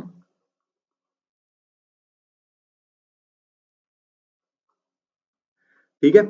ਸਿਕਿਉਰਿਟੀ ਦੇ ਵਿੱਚ ਜਿਹੜਾ ਵਰਮ ਹੁੰਦਾ ਇਹ ਵਾਇਰਸ ਦੀ ਤਰ੍ਹਾਂ ਹੀ ਹੁੰਦਾ। ਵਾਇਰਸ ਤੇ ਵਰਮ 'ਚ ਮੈਂ ਦੋਨਾਂ 'ਚ ਥੋੜਾ ਜਿਹਾ ਫਰਕ ਦੱਸ ਦੇਣਾ ਤੁਹਾਨੂੰ। ਇੱਥੇ ਪਹਿਲਾਂ ਦੇਖ ਲੈਂਦੇ ਆ ਵਾਇਰਸ ਤੇ ਵਰਮ। ਇਹਨਾਂ ਦੀਆਂ ਦੋ ਪ੍ਰੋਪਰਟੀਜ਼ ਬਿਲਕੁਲ ਸੇਮ ਨੇ। ਇੱਕ ਤਾਂ ਇਹ ਕਰਦੇ ਨੇ, ਇੱਕ ਮਿੰਟ ਆਪਾਂ ਇੱਥੇ ਸਮਝ ਲੈਂਦੇ ਹਾਂ। ਵਾਇਰਸ ਤੇ ਵਰਮ ਹੈਗਾ ਸਿਕਿਉਰਿਟੀ ਚੈਪਟਰ ਦਾ ਡਿਫਰੈਂਸ਼ੀਏਟ ਕਰਨ ਦੇ ਲਈ। ਵਾਇਰਸ ਤੇ ਵਰਮ ਇਹ ਦੋਨਾਂ ਦੀ ਸਿਮਿਲਰ ਪ੍ਰੋਪਰਟੀ ਹੈ ਐਗਜ਼ੀਕਿਊਟ ਇਟਸੈਲਫ। ਦੂਸਰਾ ਹੈ ਰੈਪਲੀਕੇਟ ਇਟਸੈਲਫ। ਜਿਹੜੇ ਵਾਇਰਸ ਤੇ ਵਰਮ ਹੁੰਦੇ ਨੇ ਅਨਵਾਂਟਡ ਪ੍ਰੋਗਰਾਮ ਹੁੰਦੇ ਨੇ, ਨੁਕਸਾਨ ਕਰਦੇ ਨੇ ਸਾਡਾ। ਇੱਕ ਤਾਂ ਇਹ ਐਗਜ਼ੀਕਿਊਟ ਆਪਣੇ ਆਪ ਚੱਲਦੇ ਨੇ, ਉਹਨੂੰ ਕੋਈ ਨਹੀਂ ਚਲਾਉਂਦਾ। ਦੂਸਰਾ ਇਹ ਰੈਪਲੀਕੇਟ ਕਰਦੇ ਨੇ। ਜਿਵੇਂ ਆਪਾਂ ਦੇਖਦੇ ਹਾਂ ਵੀ ਆਪਾਂ ਸ਼ਕਤੀਮਾਨ ਦੇਖਦੇ ਸੀ, ਸ਼ਕਤੀਮਾਨ ਆਪਦੇ ਬਹੁਤ ਸਾਰੇ ਰੂਪ ਬਣਾ ਲੈਂਦਾ ਸੀ, ਕਾਪੀਆਂ ਕ੍ਰੀਏਟ ਕਰ ਲੈਂਦਾ ਸੀ। ਉਵੇਂ ਹੀ ਵਾਇਰਸ ਤੇ ਵਰਮ ਨੇ ਜਿਹੜੇ ਮਲਟੀਪਲਾਈ ਕਰਦੇ ਨੇ, ਰੈਪਲੀਕੇਟ ਇਟਸੈਲਫ ਕਰਦੇ ਨੇ। ਹੁਣ ਦੂਸਰਾ ਫਰਕ ਕੀ ਹੈ ਵਾਇਰਸ ਤੇ ਵਰਮ ਦੇ ਵਿੱਚ? ਸਪੋਜ਼ ਕਰੋ ਕੋਈ ਬੰਦਾ ਆ ਗਿਆ, ਤੁਸੀਂ ਗਰੁੱਪ ਦੇ ਵਿੱਚ ਬੈਠੇ ਕੰਮ ਕਰ ਰਹੇ ਹੋ, ਤੁਸੀਂ ਮੰਨ ਲਓ ਪੜ੍ਹਾ ਹੀ ਰਹੇ ਹੋ, ਤੁਹਾਡੀ ਕਲਾਸ ਲੱਗ ਰਹੀ ਹੈ, 50 ਜਣਿਆਂ ਨੂੰ ਤੁਸੀਂ ਪੜ੍ਹਾ ਰਹੇ ਹੋ। ਕੋਈ ਬੰਦਾ ਆਇਆ, ਉਹਨੇ ਤੁਹਾਡੇ ਲੱਤਾਂ 'ਚ ਮਾਰੀਆਂ ਗੋਲੀਆਂ, ਤੁਹਾਨੂੰ ਕੁੱਟ-ਕੱਟ ਕੇ ਪੈਸੇ ਤੁਹਾਡੇ ਤੋਂ ਖੋਹ ਕੇ ਲੈ ਗਿਆ, ਪਰਸ-ਪੁਰਸ, ਫੋਨ ਚੱਕ ਕੇ ਲੈ ਗਿਆ। ਇੱਕ ਤਾਂ ਇਹ ਨੁਕਸਾਨ ਮਚਾ ਗਿਆ। ਇੱਕ ਦੂਜਾ ਬੰਦਾ ਆਇਆ ਜਿਹੜਾ ਉਹਨੇ ਤੁਹਾਡੇ ਗੋਲੀਆਂ ਨਹੀਂ ਮਾਰੀਆਂ, ਪੈਸੇ ਨਹੀਂ ਖੋਏ, ਉਹਨੇ ਕੀ ਕੀਤਾ? ਉਹਨੇ ਜਨਰੇਟਰ ਚਲਾਤਾ, ਖੜਕਾ ਆਵਾਜ਼ ਕਰਤੀ ਵੀ ਤੁਸੀਂ ਪੜ੍ਹਾ ਨਾ ਸਕੋ, ਤੁਹਾਡਾ ਮਾਰਕਰ ਖੋਹ ਕੇ ਲੈ ਗਿਆ, ਜਾਂ ਲਾਈਟ ਬੰਦ ਕਰਤੀ, ਜਾਂ ਤੁਹਾਡਾ ਬੋਰਡ ਤੋੜਤਾ ਉਹਨੇ। ਇਸ ਤਰੀਕੇ ਦਾ ਮਤਲਬ ਕਿ ਤੁਹਾਡੇ ਕੰਮ ਦੇ ਵਿੱਚ ਵਿਘਨ ਪਾਤਾ ਉਹਨੇ, ਬਟ ਤੁਹਾਨੂੰ ਨੁਕਸਾਨ ਫਿਜ਼ੀਕਲੀ ਕੋਈ ਨੁਕਸਾਨ ਨਹੀਂ ਪਹੁੰਚਾਇਆ। ਤਾਂ ਇਸ ਨੂੰ ਆਪਾਂ ਬੋਲ ਦਿੰਦੇ ਆ ਵਰਮ। ਤਾਂ ਵਾਇਰਸ ਜਿਹੜਾ ਹੁੰਦਾ ਇਹ ਫਾਈਲਾਂ ਨੂੰ ਡਿਲੀਟ, ਅਪਡੇਟ, ਮੋਡੀਫਾਈ, ਵੈਸੇ ਮੋਡੀਫਾਈ ਤੇ ਅਪਡੇਟ ਇੱਕੋ ਹੀ ਗੱਲ ਹੈ, modify and damage the files, ਇਹ ਨੁਕਸਾਨ ਪਹੁੰਚਾਉਂਦਾ ਹੈ। ਤੇ ਜਿਹੜਾ ਵਰਮ ਹੈ ਇਹ ਕੀ ਕਰਦਾ ਹੈ? Resource eating capabilities. ਇਹ ਰਿਸੋਰਸ ਨੂੰ ਖਾ ਜਾਂਦਾ ਹੈ। ਜਿੰਨੇ ਵੀ ਸਾਡੇ ਰਿਸੋਰਸ ਹੁੰਦੇ ਨੇ ਉਹਦੇ ਕਰਕੇ ਸਾਡੀ ਸਪੀਡ ਸਲੋ ਹੋ ਜਾਂਦੀ ਹੈ। ਰਿਸੋਰਸ ਈਟਿੰਗ ਕੈਪੇਬਿਲਿਟੀਜ਼ ਹੁੰਦੀਆਂ ਨੇ। ਵਾਇਰਸ ਹੈ ਜਿਹੜਾ, ਇਹਨੂੰ ਹੁੰਦਾ need host file to travel. ਇੱਕ ਕੰਪਿਊਟਰ ਤੋਂ ਦੂਜੇ ਕੰਪਿਊਟਰ ਦੇ ਵਿੱਚ ਜਾਣ ਦੇ ਲਈ ਵਾਇਰਸ ਨੂੰ ਕੀ ਚਾਹੀਦੀ ਹੈ? ਹੋਸਟ ਫਾਈਲ ਚਾਹੀਦੀ ਹੈ। ਬਟ ਵਰਮ ਦੇ ਵਿੱਚ ਨੋ ਨੀਡ ਆਫ ਚਲੋ ਉੱਡ ਗਿਆ ਉਹਦਾ ਹੁਣ, ਠੀਕ ਹੈ, no need of host file. ਠੀਕ ਹੈ, ਸੋ ਮੈਨੂੰ ਲੱਗਦਾ ਕਿ ਤੁਸੀਂ ਲਿਖ ਲਿਆ ਹੋਣਾ। ਨਹੀਂ ਲਿਖਿਆ ਤਾਂ ਥੋੜਾ ਜਿਹਾ ਵੀਡੀਓ ਨੂੰ ਪਿੱਛੇ ਕਰ ਲਓ, ਕਿਉਂਕਿ ਆਪਾਂ ਬਲੈਂਕ ਸਕਰੀਨ ਲਈ ਸੀਗੀ। ਬਲੈਂਕ ਸਕਰੀਨ ਹੈ ਜਿਹੜੀ ਦੁਬਾਰੇ ਨਹੀਂ ਆਉਂਦੀ। W ਦੇ ਨਾਲ ਜਿਹਨੂੰ ਆਪਾਂ ਸ਼ਾਰਟਕਟ ਕਰਾਏ ਹੋਏ ਨੇ, ਮੈਂ ਤੁਹਾਨੂੰ ਜਿਹੜੀ ਸੀਰੀਜ਼ ਕੀਤੀ ਹੋਈ ਹੈ ਉਹਦੇ ਵਿੱਚ ਆਪਾਂ W ਦੱਬ ਕੇ ਬਲੈਂਕ ਸਕਰੀਨ ਆ ਜਾਂਦੀ, ਉਹ ਦੁਬਾਰੇ ਵਾਪਸ ਨਹੀਂ ਆਉਂਦੀ। ਤਾਂ ਵਰਮ ਦੇ ਵਿੱਚ ਆਪਾਂ ਇਹ ਲਿਖਿਆ ਸੀ no need of host file. ਇਹਨੂੰ ਕੋਈ ਵੀ ਹੋਸਟ ਫਾਈਲ ਨਹੀਂ ਚਾਹੀਦੀ ਸਪਰੈਡ ਕਰਨ ਦੇ ਲਈ। ਇੱਕ ਤਾਂ ਇਹ ਸੀਗਾ ਵਰਮ ਜਿਹੜਾ ਸਿਕਿਉਰਿਟੀ ਦੇ ਵਿੱਚ ਸੀ, ਹਨਾ। ਦੂਸਰਾ ਇਹਦੀ ਐਬਰੀਵੇਸ਼ਨ ਆਹ ਵਾਲੀ ਹੁੰਦੀ ਹੈ, ਮੈਂ ਅੱਗੇ ਦੱਸਦਾ, ਚਲੋ ਪਹਿਲਾਂ ਇਹਦੇ ਤੇ ਆਉਂਦੇ ਆ। ਇੱਕ CD DVD ਤਿੰਨ ਤਰ੍ਹਾਂ ਦੀ ਹੁੰਦੀ ਹੈ basically, CD ROM, CD R ਤੇ CD RW। ਇਹ CD ਚਾਹੇ ਇੱਥੇ DVD ਹੋਵੇ, DVD ROM, DVD R ਤੇ DVD RW, ਕਲੀਅਰ ਹੈ। ਇਹ ਸਾਰਿਆਂ ਦੇ ਲਈ CD DVD ਦੋਨਾਂ ਦੇ ਲਈ ਹੀ ਵਰਤਿਆ ਜਾਂਦਾ। ਬਲੂ-ਰੇ ਦੇ ਵਿੱਚ ਵੀ ਐਵੇਂ ਹੁੰਦਾ। CD ROM ਹੁੰਦਾ ਜਿਹੜਾ compact disc read only memory. CD R ਹੁੰਦਾ ਕੰਪੈਕਟ ਡਿਸਕ ਰਿਕਾਰਡੇਬਲ। ਇਹ ਹੁੰਦਾ ਕੰਪੈਕਟ ਡਿਸਕ ਰੀਰਾਈਟੇਬਲ। ਠੀਕ ਹੈ, ਤਾਂ ਹੁਣ ਕੀ ਫਰਕ ਹੈ? ਜਦੋਂ ਅਸੀਂ ਗਾਣੇ ਵਾਲੀਆਂ CD ਲੈ ਕੇ ਆਉਣੇ ਆ ਜਾਂ ਗੇਮਾਂ ਵਾਲੀਆਂ ਲੈ ਕੇ ਆਉਣੇ ਆ, ਗਾਣੇ ਸੁਣਨ ਵਾਲੀ ਆਪਾਂ CD ਲਿਆਉਣੇ ਆ, ਹਨਾ, ਉਹਦੇ ਵਿੱਚ ਗਾਣੇ ਪਾਏ ਹੁੰਦੇ ਨੇ। ਉਹ ਅਸੀਂ ਗਾਣੇ ਚਲਾ ਕੇ, ਜਾਂ ਮੂਵੀਜ਼ ਫਿਲਮਾਂ ਵਾਲੀਆਂ DVD ਵੱਡੀਆਂ ਲਿਆਉਣੀਆਂ ਫਿਲਮਾਂ ਵਾਲੀਆਂ, ਹਨਾ, ਤਾਂ ਉਹਨਾਂ ਦੇ ਵਿੱਚੋਂ ਗਾਣੇ ਆਪਾਂ ਸੁਣ ਸਕਦੇ ਹਾਂ। ਉਹਦੇ ਵਿੱਚ ਆਪਾਂ ਕੋਈ ਨਵਾਂ ਗਾਣਾ ਐਡ ਨਹੀਂ ਕਰ ਸਕਦੇ। ਤਾਂ ਉਹ ਪਹਿਲੀ ਹੁੰਦੀ ਹੈ ROM, ਰੀਡ ਓਨਲੀ। ਤੁਸੀਂ ਸਿਰਫ ਉਹਨੂੰ ਰੀਡ ਹੀ ਕਰ ਸਕਦੇ, ਉਹਨੂੰ ਰਾਈਟ ਨਹੀਂ ਕਰ ਸਕਦੇ। ਦੂਜੀ ਟਾਈਪ ਦੇ ਵਿੱਚ ਇੱਕ ਖਾਲੀ CD ਮਿਲਦੀ ਹੈ ਮਾਰਕੀਟ ਦੇ ਵਿੱਚੋਂ। ਤੁਸੀਂ ਕੋਈ ਪ੍ਰੋਜੈਕਟ ਦੇਣਾ ਹੈ, ਕੁਝ ਵੀ ਪਾਉਣਾ ਹੈ, ਡਾਟਾ ਪਾਉਣਾ ਹੈ, ਤਾਂ ਉਹ CD ਲੈ ਕੇ ਆਉਂਗੇ। ਉਹ ਇੱਕ ਵਾਰੀ ਉਹਦੇ ਵਿੱਚ ਰਾਈਟ ਕਰ ਸਕਦੇ ਆ। ਉਹ ਹੁੰਦੀ ਹੈ ਰੀਰਾਈਟੇਬਲ ਨਹੀਂ, ਰਿਕਾਰਡੇਬਲ। ਖਾਲੀ ਲਿਆਉਂਗੇ, ਇੱਕ ਵਾਰੀ ਲਿਖ ਲਓਗੇ, ਉਦੋਂ ਬਾਅਦ ਨਹੀਂ ਉਹਦੇ 'ਚ ਲਿਖਿਆ ਜਾਣਾ। ਇਹ ਦੂਜੀ ਟਾਈਪ ਹੈ। ਤੀਜੀ ਟਾਈਪ ਹੁੰਦੀ ਹੈ ਰੀਰਾਈਟੇਬਲ। ਵਾਰੀ ਢਾਲਿਆ ਲਿਖ ਲਿਆ, ਜਿਵੇਂ ਪੈਨ ਡਰਾਈਵ ਹੈ, ਪੈਨ ਡਰਾਈਵ ਦੇ ਵਿੱਚ ਡਾਟਾ ਪਾ ਲਿਆ, ਡਿਲੀਟ ਕਰ ਲਿਆ, ਪਾ ਲਿਆ, ਡਿਲੀਟ ਕਰ ਲਿਆ। ਬਟ CD ਦੇ ਵਿੱਚ, CD R ਦੇ ਵਿੱਚ ਇੱਕ ਵਾਰੀ ਹੀ ਡਾਟਾ ਪਊਗਾ। ਤੇ ਇਸੇ CD R ਦਾ ਹੀ ਦੂਜਾ ਨਾਮ ਹੁੰਦਾ ਹੈ ਵਰਮ। ਇਸੇ CD R ਨੂੰ ਹੀ ਵਰਮ ਕਿਹਾ ਜਾਂਦਾ ਹੈ। ਵੋਮ ਦਾ ਮਤਲਬ ਹੁੰਦਾ ਰਾਈਟ ਵਨਸ ਰੀਡ ਮੈਨੀ। ਰਾਈਟ ਵਨਸ ਇੱਕ ਵਾਰੀ ਆਪਾਂ ਲਿਖ ਸਕਦੇ ਹਾਂ ਇਹਨੂੰ, ਰੀਡ ਜਿੰਨੇ ਵਾਰੀ ਮਰਜ਼ੀ ਕਰ ਲਓ, ਇਹਦੀ ਪ੍ਰੋਪਰਟੀ ਹੈ, ਇਸ ਨੂੰ ਬਦਲਿਆ ਰੂਪ ਕਿਹਾ ਜਾਂਦਾ। ਬਹੁਤ ਵਾਰੀ ਇਹ ਸਵਾਲ ਪੁੱਛਿਆ ਤਾਂ ਉਹਨੇ ਇਹ ਪਿਛਲੇ ਸਵਾਲ ਦੇ ਵਿੱਚ ਆਹੀ ਚੀਜ਼ ਪੁੱਛੀ ਹੈ, ਕਹਿੰਦਾ in computer related activity what is the full form of ਵੋਮ, ਤਾਂ ਰਾਈਟ ਵਨਸ ਰੀਡ ਮੈਨੀ। ਤੇ ਜਿਹੜਾ ਸਿਕਿਉਰਿਟੀ ਵਾਲਾ ਵੋਮ ਹੈ ਇਹਦੀ ਕੋਈ ਵੀ ਹੀ ਐਬਰੀਵੇਸ਼ਨ ਨਹੀਂ ਹੈ, ਇਹਦੀ ਕੋਈ ਐਬਰੀਵੇਸ਼ਨ ਨਹੀਂ ਹੈ। ਕਈ ਵਾਰੀ ਆਪਾਂ ਨੂੰ ਇਹ ਲੱਗਦਾ ਵੀ ਸਿਕਿਉਰਿਟੀ ਵਾਲੇ ਨੂੰ ਹੀ ਕਿਹਾ ਜਾਂਦਾ ਰਾਈਟ ਵਨਸ ਰੀਡ ਮੈਨੀ, ਇਹਦੀ ਕੋਈ ਵੀ ਐਬਰੀਵੇਸ਼ਨ ਨਹੀਂ ਹੈ। ਠੀਕ ਹੈ, ਸੋ ਇਹਦਾ ਕਿਹੜਾ ਆਨਸਰ ਹੈ? ਡੀ ਆਨਸਰ ਹੈ। ਤਾਂ ਇਹ ਤੁਸੀਂ ਯਾਦ ਰੱਖਣਾ। ਇਹ ਹਾਂ, ਜਿਵੇਂ ਬਾਇਓਸ ਦੀ ਐਬਰੀਵੇਸ਼ਨ ਪੁੱਛੀ ਹੈ, ਮੈਂ ਤੁਹਾਨੂੰ ਆਲਰੇਡੀ ਦੱਸ ਚੁੱਕਿਆ, basic input output system C answer ਹੈ। ਠੀਕ ਹੈ, multiple disks are stack together as a, ਇੱਕ ਤੋਂ ਜ਼ਿਆਦਾ ਡਿਸਕ ਜੇਕਰ ਸਟੈਕ ਕੀਤੀਆਂ ਜਾਂਦੀਆਂ ਨੇ ਇਸ ਤਰ੍ਹਾਂ ਕਰਕੇ, ਤਾਂ ਇਹਨਾਂ ਨੂੰ ਕੀ ਬੋਲਦੇ ਆ? ਇਹਨਾਂ ਨੂੰ ਆਪਾਂ ਬੋਲਦੇ ਆ ਡਿਸਕ ਪੈਕ। ਆਨਸਰ ਬੀ ਹੈ। ਠੀਕ ਹੈ, ਆ ਦੇਖੋ ਸਬ ਇੰਸਪੈਕਟਰ 24 ਵਾਲੇ ਦੇ ਵਿੱਚ S3 ਦੇ ਵਿੱਚ ਉਹਨੇ ਪੁੱਛਿਆ ਗਿਆ ਦੁਬਾਰੇ ਫਿਰ, what is the full form of ਵੋਮ ਡਿਸਕ। ਵੋਮ ਡਿਸਕ ਆ ਗਿਆ ਨਾ, ਤਾਂ ਹੁਣ ਅੰਡਰਸਟੂਡ ਹੈ। ਜੇ ਡਿਸਕ ਨਾ ਵੀ ਪਾਵੇ ਤਾਂ ਵੀ ਆਪਾਂ ਨੂੰ ਪਤਾ ਹੈ ਵੀ ਵੋਮ CD ਦੇ ਨਾਲ ਹੀ ਰਿਲੇਟਡ ਹੈ, ਹਨਾ। ਤਾਂ ਰਾਈਟ ਵਨਸ ਰੀਡ ਮੈਨੀ, ਇਹ ਸੀਗਾ 20 ਨੰਬਰ ਸਵਾਲ। ਅਗਲਾ, ਵਟ is the full farm SSD in storage device. ਇਹ ਵੀ ਸਬ ਇੰਸਪੈਕਟਰ ਦੇ ਵਿੱਚ ਪੁੱਛਿਆ 2021 ਵਾਲੇ ਚ, ਮੈਂ ਤੁਹਾਨੂੰ ਆਲਰੇਡੀ ਦੱਸ ਚੁੱਕਿਆ ਵੀ ਇਸ ਤਰ੍ਹਾਂ ਦੀ ਆਪਣੇ ਕੋਲ SSD ਹੁੰਦੀ ਹੈ, solid state drive. B answer ਹੈ। ਸੋ ਇਹ ਸੀਗੇ ਸਾਰੇ ਜਿਹੜੇ ਸਵਾਲ ਆਪਾਂ ਦੇਖੇ ਨੇ, ਕੰਪਿਊਟਰ ਮੈਮਰੀ ਲੈਵਲ ਸੀਗਾ 4 ਲੈਵਲ, ਮੀਡੀਅਮ ਲੈਵਲ ਦੇ ਸਵਾਲ ਨੇ। ਤੇ ਇਸ ਤੋਂ ਬਾਅਦ ਆਪਾਂ ਸਬ ਇੰਸਪੈਕਟਰ ਤੇ ਹੀ ਮੇਨ ਫੋਕਸ ਕਰ ਰਹੇ ਹਾਂ। ਵੀਡੀਓ ਤੁਸੀਂ ਤੁਹਾਡੇ ਕਮੈਂਟ ਵੀ ਆ ਰਹੇ ਆ ਕਿ ਇਹ ਕਰਵਾਇਆ ਜਾਵੇ, ਆਪਾਂ ਕੰਮ ਕਰਾਵਾਂਗੇ। ਸਬ ਇੰਸਪੈਕਟਰ ਦੇ ਲਈ ਆਪਣੇ ਕੋਲੇ ਟੈਸਟ ਸੀਰੀਜ਼ ਵੀ ਹੈ। ਜੇਕਰ ਤੁਸੀਂ ਉਹ ਟੈਸਟ ਸੀਰੀਜ਼ ਲੈਣਾ ਚਾਹੁੰਦੇ ਹੋ ਤਾਂ ਤੁਸੀਂ ਸਾਨੂੰ ਕੰਟੈਕਟ ਕਰ ਸਕਦੇ ਹੋ 94 635 90 346। ਇਹ ਸਾਡਾ WhatsApp ਨੰਬਰ ਹੈ।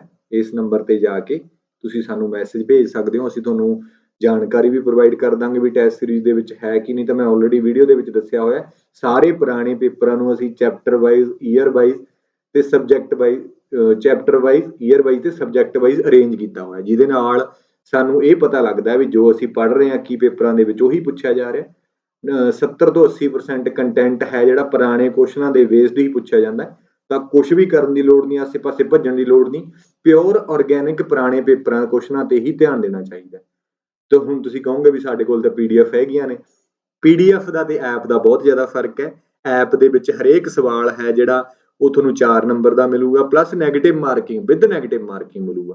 ਤਾਂ ਤੁਸੀਂ ਪ੍ਰੈਕਟਿਸ ਕਰ ਸਕਦੇ ਹੋ। ਜ਼ਿਆਦਾਤਰ ਆਪਾਂ ਨੂੰ ਦਿੱਕਤ ਆਉਂਦੀ ਹੈ ਨੈਗੇਟਿਵ ਮਾਰਕਿੰਗ ਦੀ, ਤਾਂ ਨੈਗੇਟਿਵ ਮਾਰਕਿੰਗ ਨੂੰ ਹੈਂਡਲ ਕਰਨ ਦੇ ਲਈ ਸਾਡੀ ਟੈਸਟ ਸੀਰੀਜ਼ ਹੈ ਤੁਹਾਡੀ ਬਹੁਤ ਜ਼ਿਆਦਾ ਹੈਲਪ ਕਰੂਗੀ ਟਾਈਮ ਮੈਨੇਜਮੈਂਟ ਨੂੰ ਹੈਂਡਲ ਕਰਨ ਦੇ ਲਈ। ਬਾਕੀ ਜੇਕਰ ਤੁਹਾਨੂੰ ਵੀਡੀਓ ਵਧੀਆ ਲੱਗਦੀਆਂ ਨੇ, ਆਪਾਂ ਹੋਰ ਜ਼ਿਆਦਾ ਵਧੀਆ ਕੰਟੈਂਟ ਲੈ ਕੇ ਆਈਏ, ਤਾਂ ਸ਼ੇਅਰ ਜ਼ਰੂਰ ਕਰ ਦਿਆ ਕਰੋ, ਸਟੇਟਸ ਲਾ ਦਿਆ ਕਰੋ ਆਪਦਾ WhatsApp ਤੇ ਆਪਣੇ ਦੋਸਤਾਂ ਮਿੱਤਰਾਂ ਦੇ ਨਾਲ। ਤੇ ਪੇਪਰ ਦੇ ਐਂਡ ਤੱਕ ਆਪਣਾ ਟਾਰਗੇਟ ਹੈਗਾ ਕਿ ਆਪਾਂ 5000 ਸਬਸਕ੍ਰਾਈਬਰ ਨੇ ਜਿਹੜੇ ਆਪਾਂ ਰੀਚ ਕਰਨੇ ਨੇ। ਤਾਂ ਕਰਕੇ ਕੰਮ ਕਰਨਾ ਵੀ ਫਿਰ ਵਧੀਆ ਲੱਗਦਾ, ਮੋਟੀਵੇਸ਼ਨ ਹੁੰਦੀ ਹੈ। ਜੇਕਰ ਮੈਂ ਤੁਹਾਡੇ ਲਈ ਹੈਲਪ ਕਰ ਰਹੇ ਆਪਾਂ ਤੁਹਾਡੀ, ਤੁਸੀਂ ਮੇਰੀ ਹੈਲਪ ਕਰੋ ਇਹ ਗੋਲ ਨੂੰ ਅਚੀਵ ਕਰਨ ਦੇ ਲਈ। ਠੀਕ ਹੈ, ਸੋ ਮਿਲਦੇ ਹਾਂ ਕਿਸੇ ਹੋਰ ਵੀਡੀਓ ਦੇ ਵਿੱਚ। Thank you.